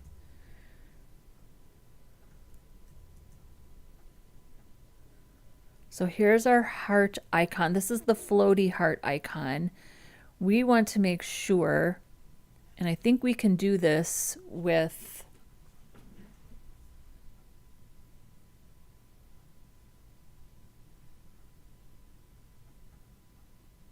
so there's one.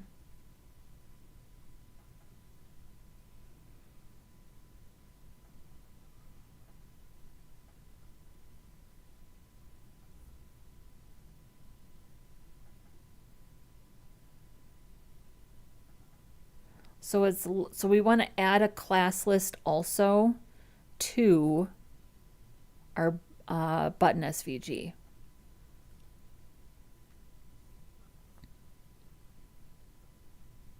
Right here.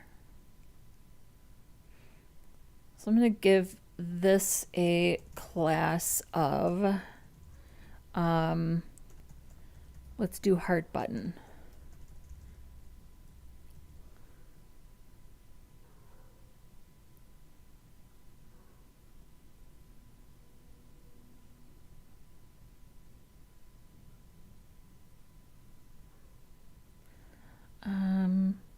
Actually, do I want to put that there? Wouldn't it be easier to just put it here?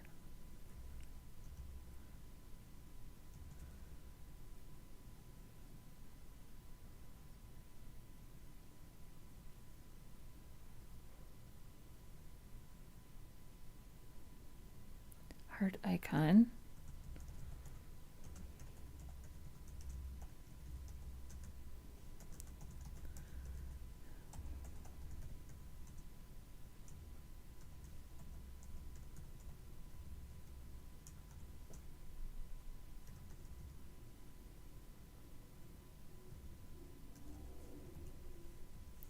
Heart button.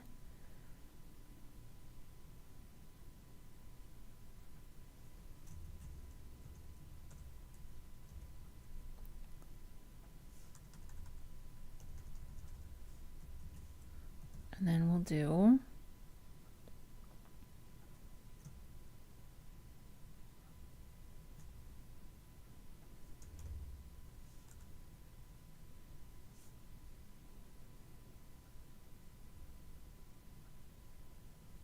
heart icon. Heart button.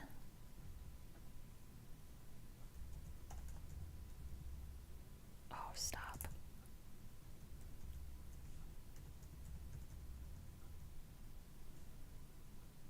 Heart underscore button.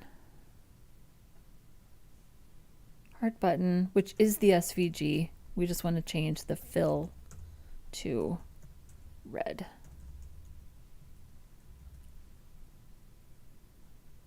Oh, heart button.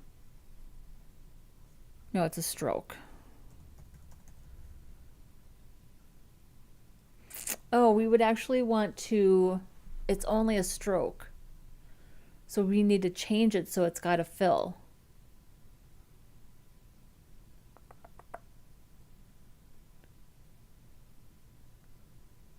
Can't we just give something solid a stroke? That makes more sense, right? So let's do our solid heart and just give it a stroke.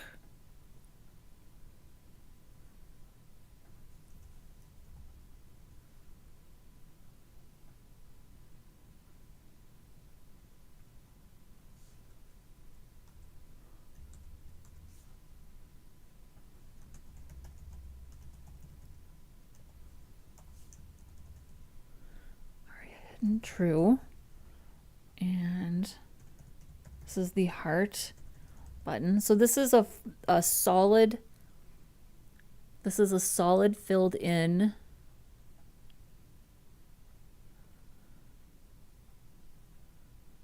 So the default would be a fill of transparent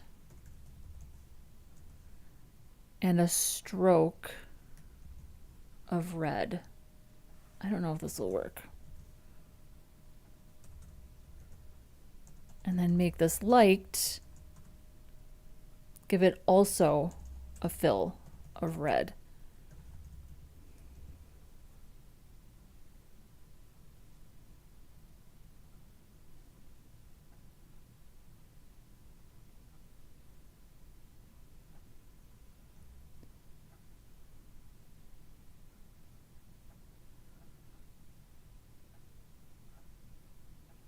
Yeah.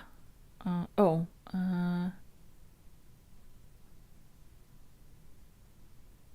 it doesn't have a stroke. Can I just put in a stroke attribute?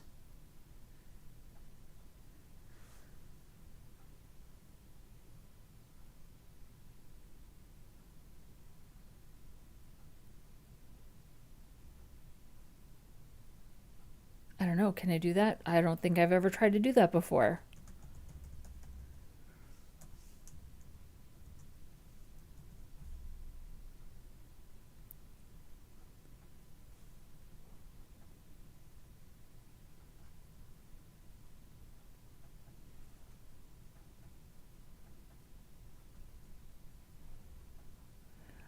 Let's see here. Let's ask our friend.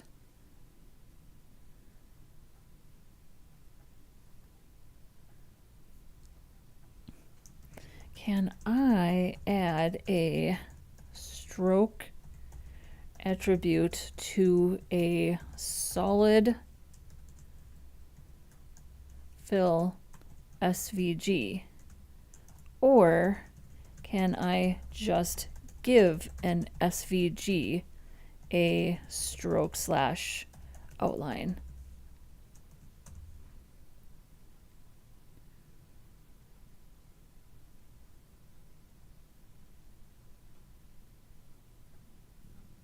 Yes, any SVG shape can have both a fill and a stroke at the same time. The stroke will sit around the outside depending on the stroke alignment, but the browser support is there. Wait, but browser support there is still shaky. Okay. That's not showing it, but default stroke is none. You have to explicitly set the stroke and the stroke width. Stroke sits on top of the fill by default. So if you use a thick stroke, half of it will overlap the fill, half will stick outward. Okay. You can control stroke rendering. So let's add the stroke width. We didn't add that. So we've got stroke and stroke width. Stroke. I'm going to leave that empty. And then stroke width is pixels. We'll say 3 pixels. I don't know if that's right. Stroke and stroke width.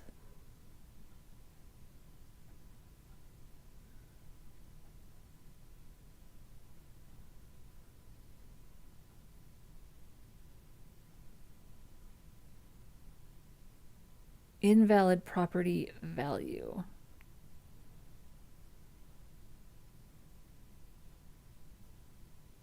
Is it just not like the CSS?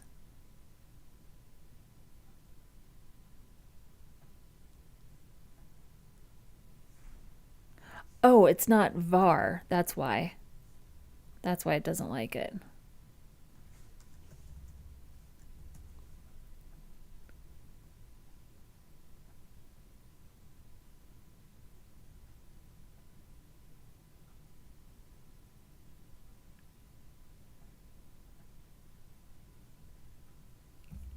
Hang on, I still got this wrong.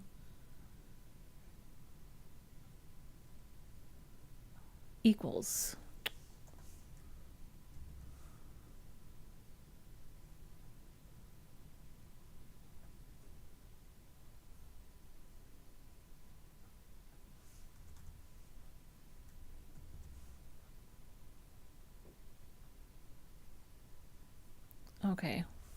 What's the value?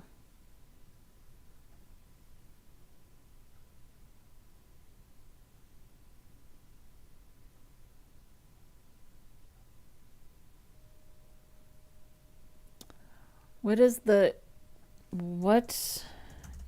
the value for stroke width? Is it px? Unitless number, okay. 4 means 4 units in the SVG's coordinate system. If your view box is 0, 0, 100, 100, that's 4 100ths of the width.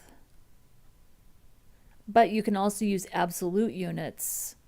Most people just use numbers, no pixels, because it scales more predictably when the SVG is resize.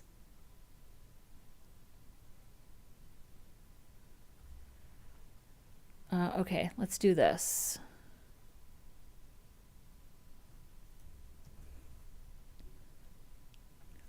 I want a 3 pixel stroke on this SVG.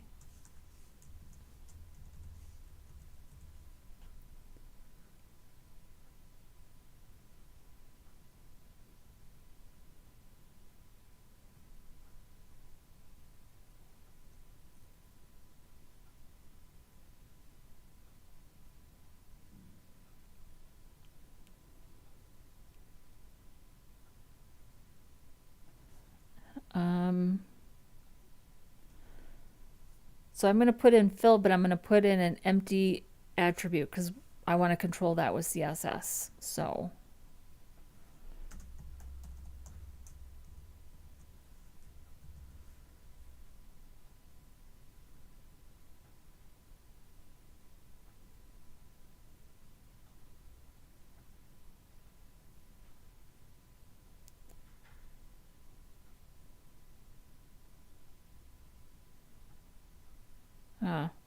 yeah, it's because I'm setting the fill to transparent.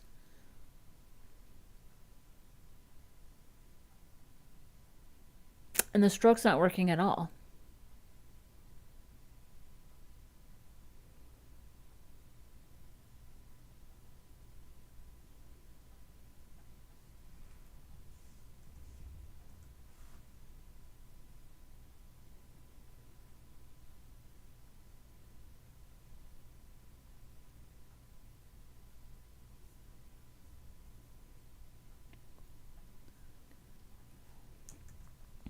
I'm trying to set the fill to transparent and the stroke to red.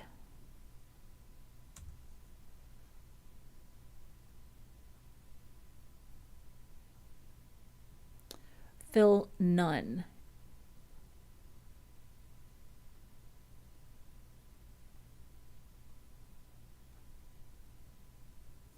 Okay, so instead of transparent, do none.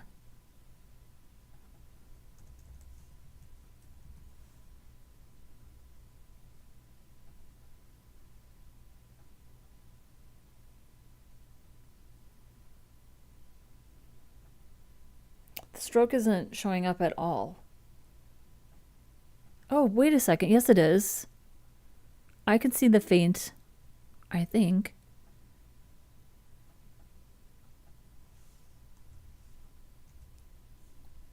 No.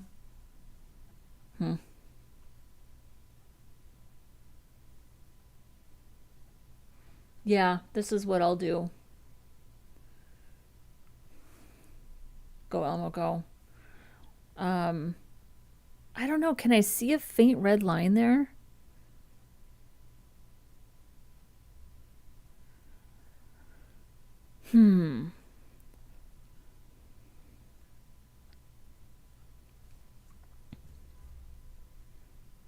I'm determined.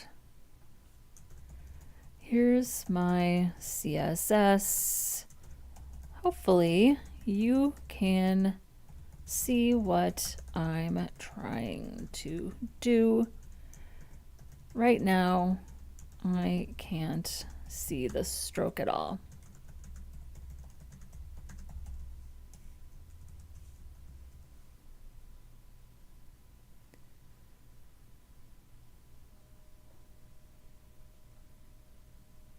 Oh, okay. We've got two good options.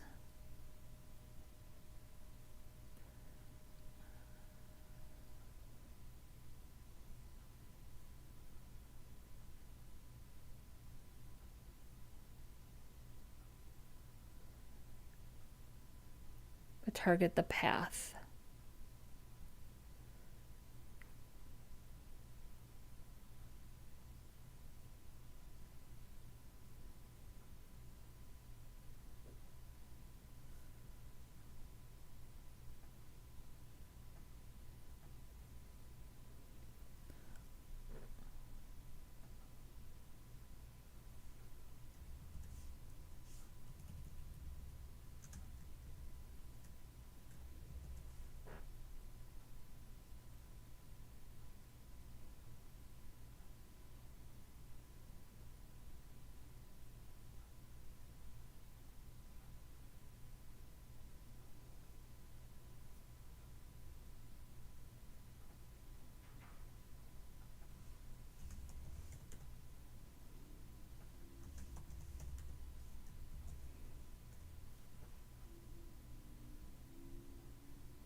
Yeah, no red line from what I can see either.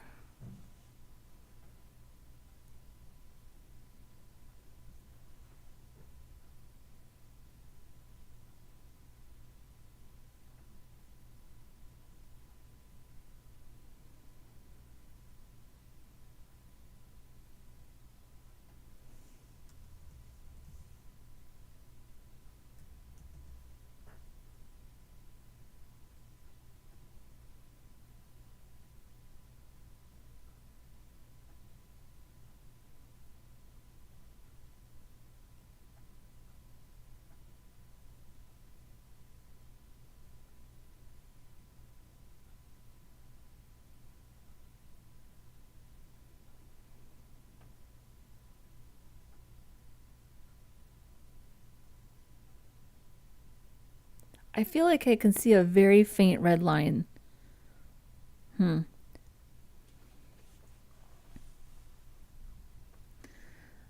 Fill stroke width. I'm missing something here. I feel like I'm just missing something obvious.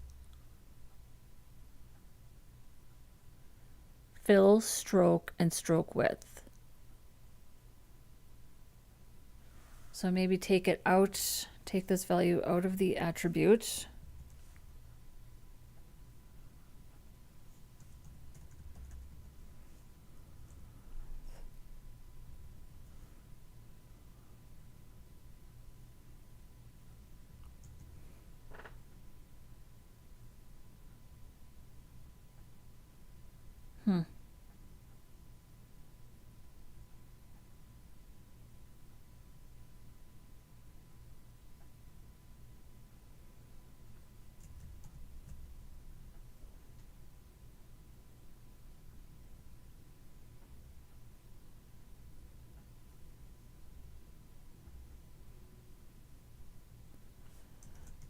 It's not showing up for me.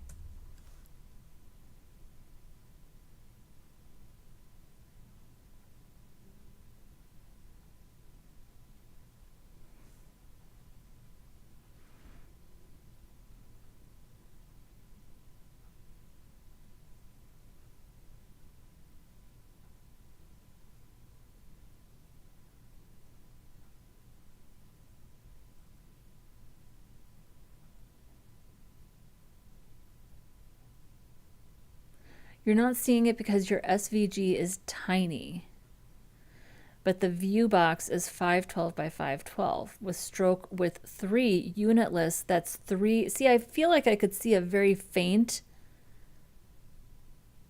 red line. Okay, 2 fixes. Keep a, oh, okay. Keep a crisp 3-pixel stroke at any size. Vector effect non-scaling stroke. Let the stroke scale with the SVG. Crank the unit list width up so it survives the 512 view box. Okay.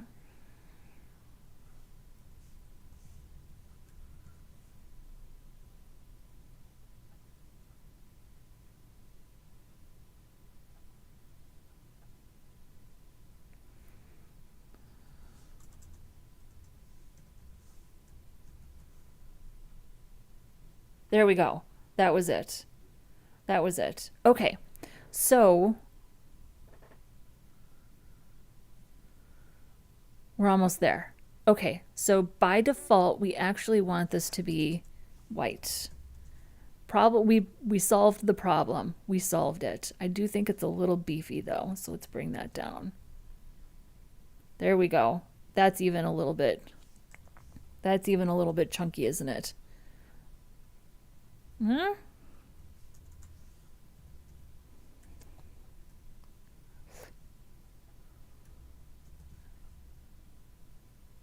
There we go. That matches, right? That even looks a little. There. Perfect.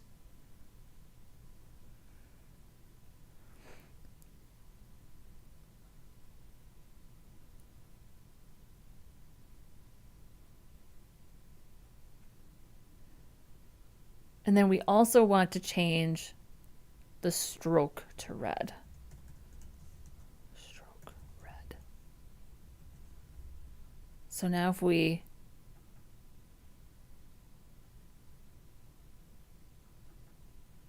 but did we finish our JavaScript?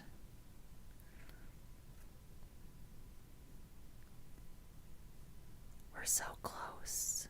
We're so close. Liked.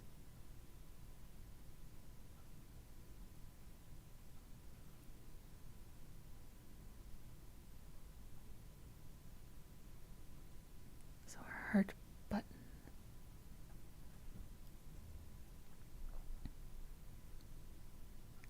Spelled wrong. Wrong case.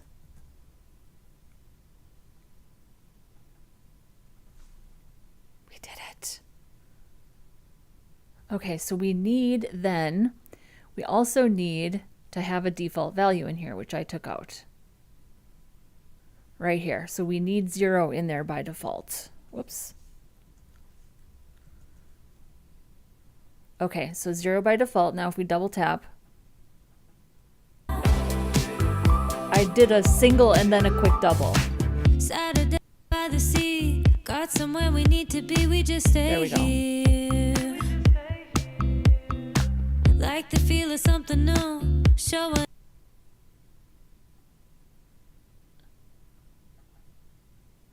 There it is. Look at that. So go, Elmo, go. Can you do me a favor and tell me if my heart is big enough or if it needs to be bigger?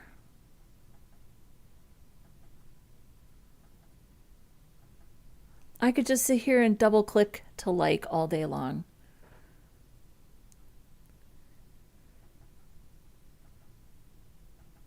Okay, enough, Angela. Okay, so now we need some logic.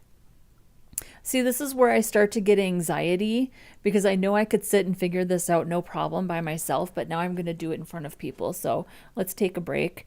Do you have any experience with data structures and algorithms, and have you used any of them except for the basic ones like arrays and objects? Yeah, I do have experience with data structures and algorithms. It's definitely not my strong suit. I really struggle with object-oriented programming. I am so much more UI focused. I enjoy building UIs more. I think data structures and algorithms, people who really understand that stuff, I just admire because it's not my strong suit, and I am very much I mean, I have a hard enough time with arrays and objects. I can loop through an object or loop through an array. I understand how to put together an object. I can build an API, but it's not my strength. So I kind of get by from that perspective. But I do have experience with it. And again, prior to AI, it would take me a lot longer to get through that stuff. But I did get through it and I did build a lot of that stuff, especially at my old job. But it took me a while. It took me a while. I'm a lot faster now that I have a little help from ChatGPT or GitHub Copilot. But it's not my strength. No. So I admire, like I see, who did I see? Kyle at WebDev Simplified. He had a big 7-hour data structure course that he just released, and I clicked on the video and watched a little bit of it, and I'm just like it's a lot. I think it's a lot. So I admire people who know how to do that. Okay. So see, the thing is I don't want to just count. Well, I guess we could just count my like, right? So if likes is is equal to 1, right? Whoops, triple equal. If likes is equal to 1,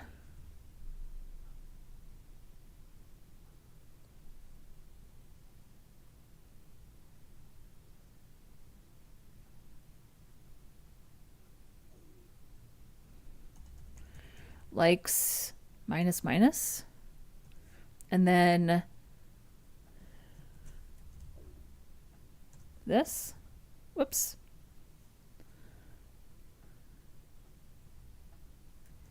Well, I would just say if likes is equal to 1,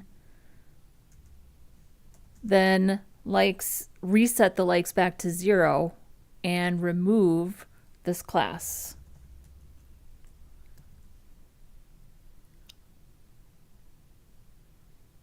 Right?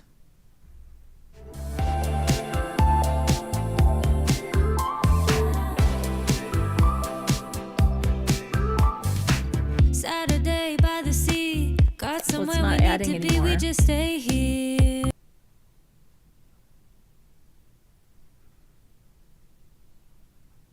Maybe we do need to do.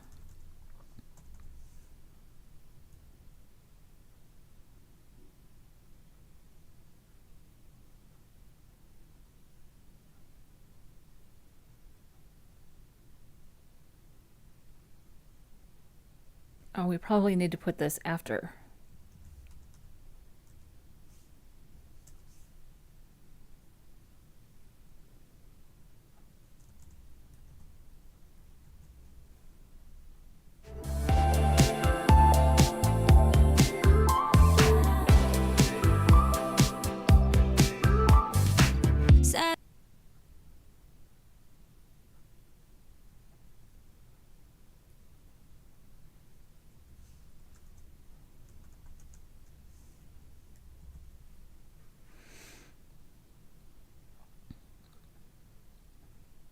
Yes, the hair. Kyle's got great hair. His teaching style is also very good. Super grounded developer, I think. So the heart is maybe 25% bigger than the mute unmute SVG background. It also tilts left to right, and it seems it cycles through 3 different gradients. Yeah, the heart fades in maybe 10 pixels up from the point of the double tap. So I don't know if I'm going to worry about the transition. I care more about the count, but thank you for telling me that. I'm going to make it a little bit bigger.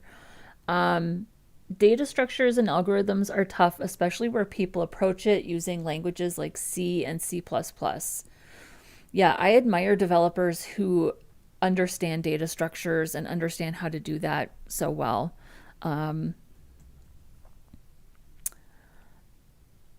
Because I have a really hard time with it. So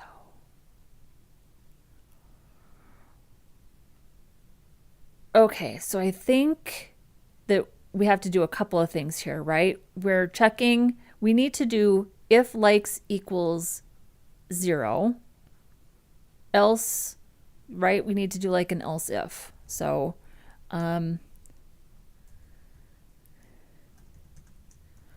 if likes equals 0, then we're going to do these things.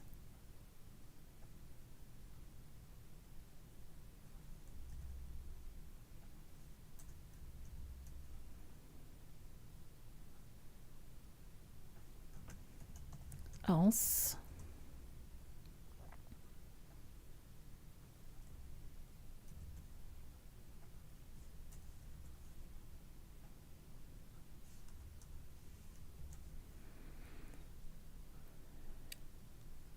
I don't think we would.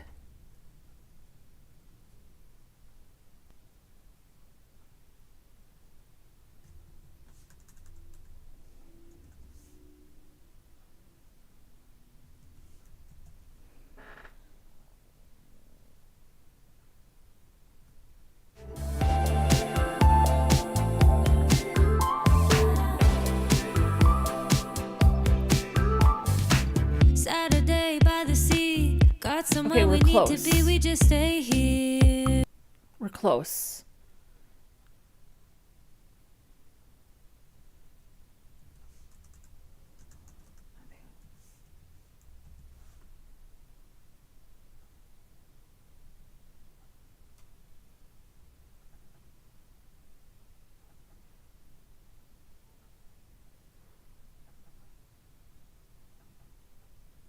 Okay.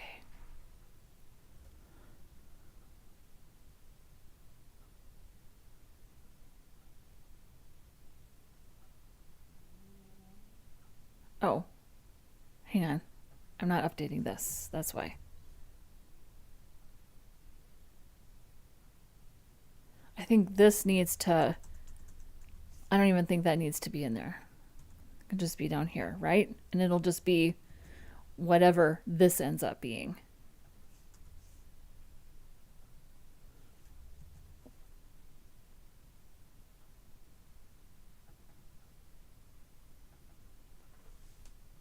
Look it, I did it.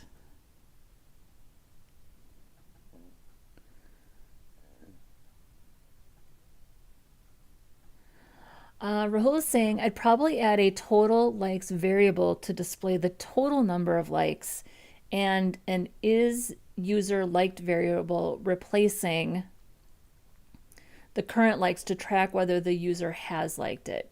Yeah, then I'd update the code accordingly. Oh, and Monique is off. Thank you, Monique, for hanging out with us today. We will see you another time, hopefully tomorrow or whenever you can come back. Saturday by the Sea in my dreams. Yes, I do like the song. I like the wild cards. So here I don't think I'm going to do this right now because first of all, we're running out of time. We're 2.5 hours in. And I kind of already did what I set out to do, which is just track the experience because here's the thing.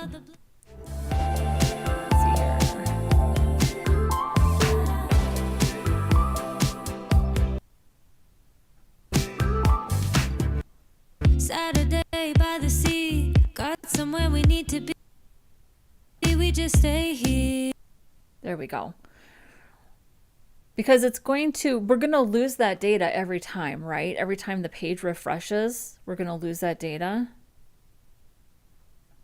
And all I wanted was for the user to come here and like the video and be able to unlike the video. Just like this.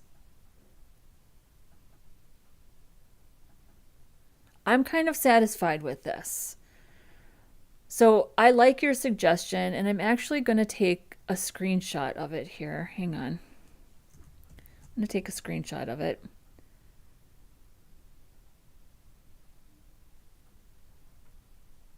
But I kind of set out what I achieved what I set out to do here. And then so tell me what you think. Because I'm kind of just looking at the time. That's why.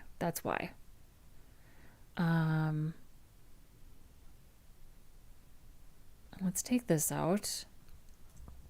Oh, we still have to. You know what? Should we just come back tomorrow and finish this? Maybe we should just come back tomorrow and finish this. Because we have more styling to do too. We have a lot more styling to do. And let's make this bigger.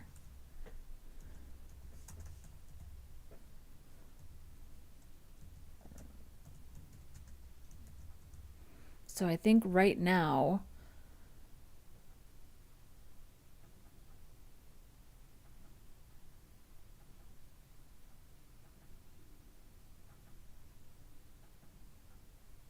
what is that, 3 rems? So maybe we'll make it 4.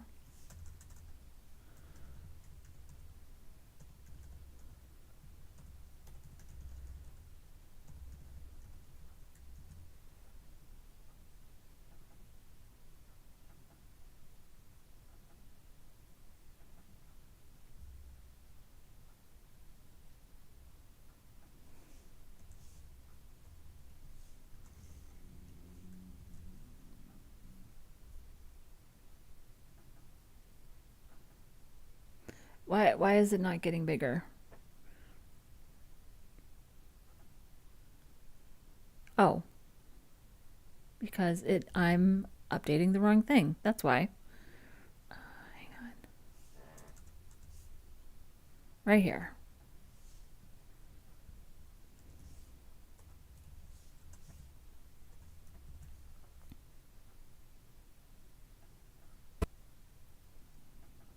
There we go.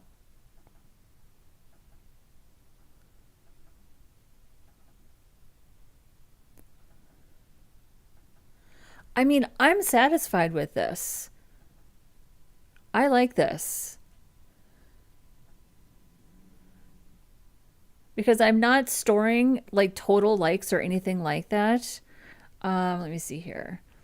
Add a total likes variable to display the total number of likes, and an is user liked variable replacing the current likes to track whether the user has liked it.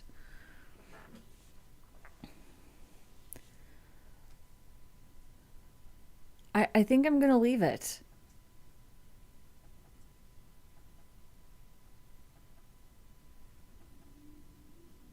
I think I'm going to leave it. And I don't think I'm going to worry about animating that heart any more than it is.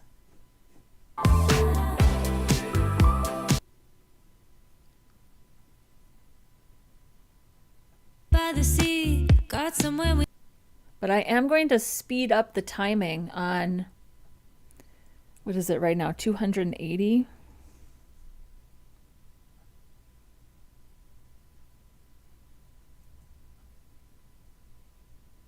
That feels slow to me. What happens if we do 200?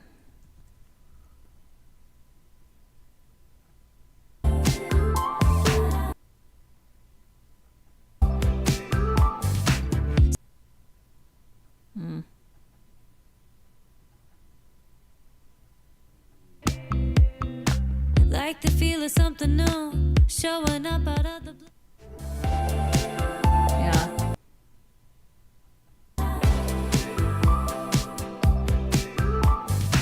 Saturday by the sea, got Maybe 250.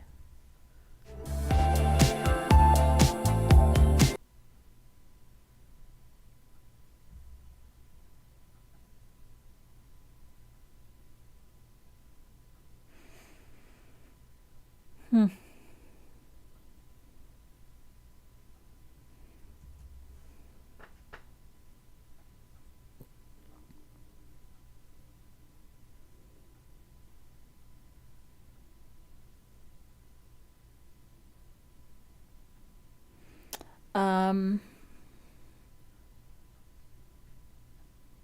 going to change this to 300 milliseconds.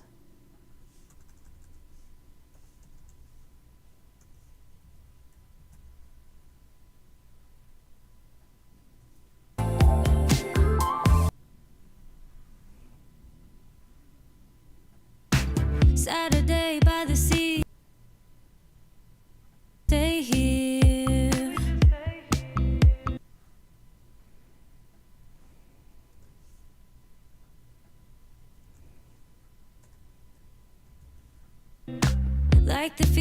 something new.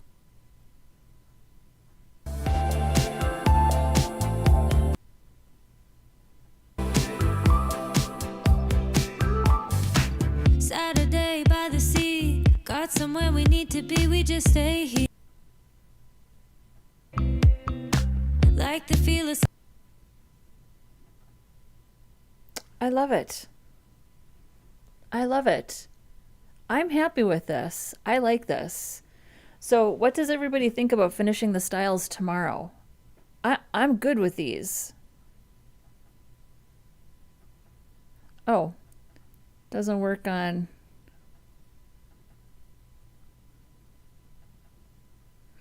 Yeah, we're gonna have to finish this tomorrow.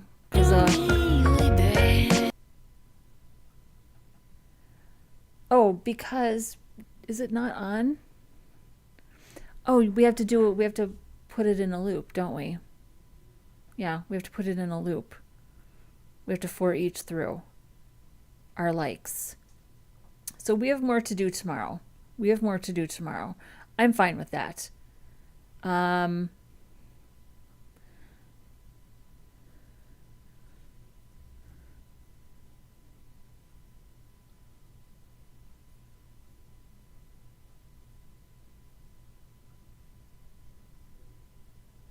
Yeah, so I think we just have to loop through our reels. Query selector. All. Maybe we can do this right now.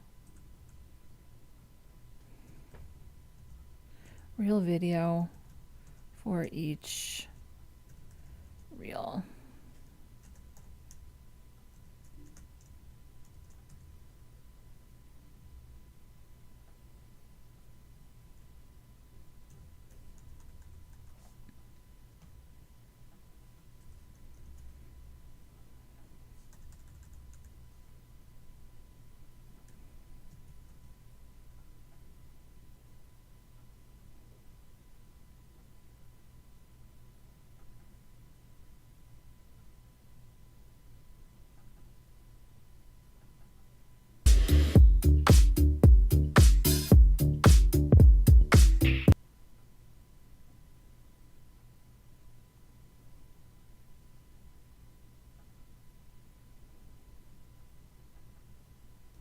Why isn't that working?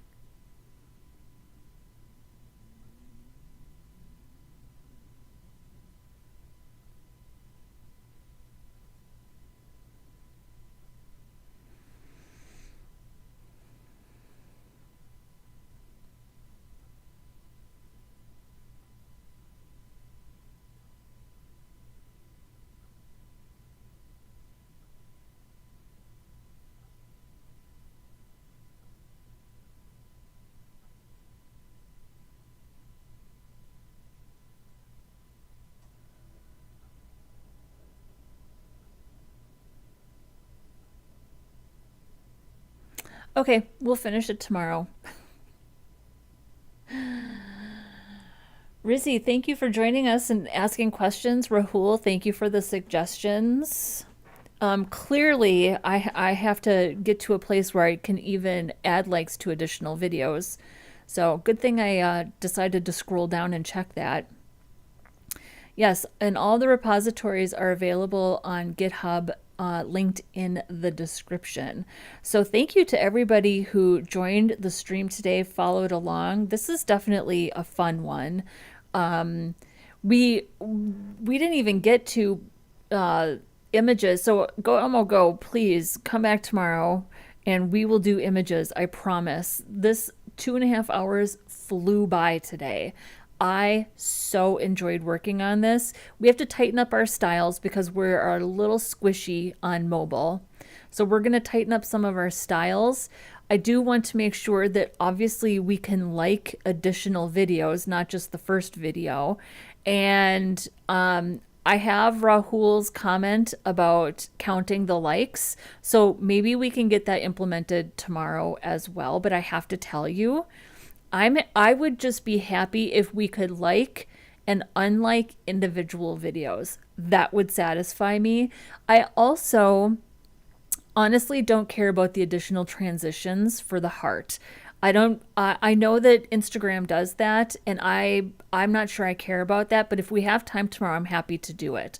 So I'm happy to spend an extra day on this because I am definitely enjoying this. And then we will for sure tomorrow do the project setup and image optimization then for next weekend for a profile. So, wow, today was a fun one. I really, really enjoyed this. So go, Elmo, go. I have to run some errands. I was going to suggest just doing it tomorrow. I'm there with you. We'll call it a day. Everybody, thank you so much for joining me today. Thank you for hanging out. Thank you for the questions and the comments. Come back tomorrow. Do me a favor. I think I've already said this. If you haven't already yet liked the video, please go ahead and do so. Subscribe if you're not, so we can push this content out to more people. Have a great rest of your day wherever you are, and I will see you all tomorrow. Bye-bye.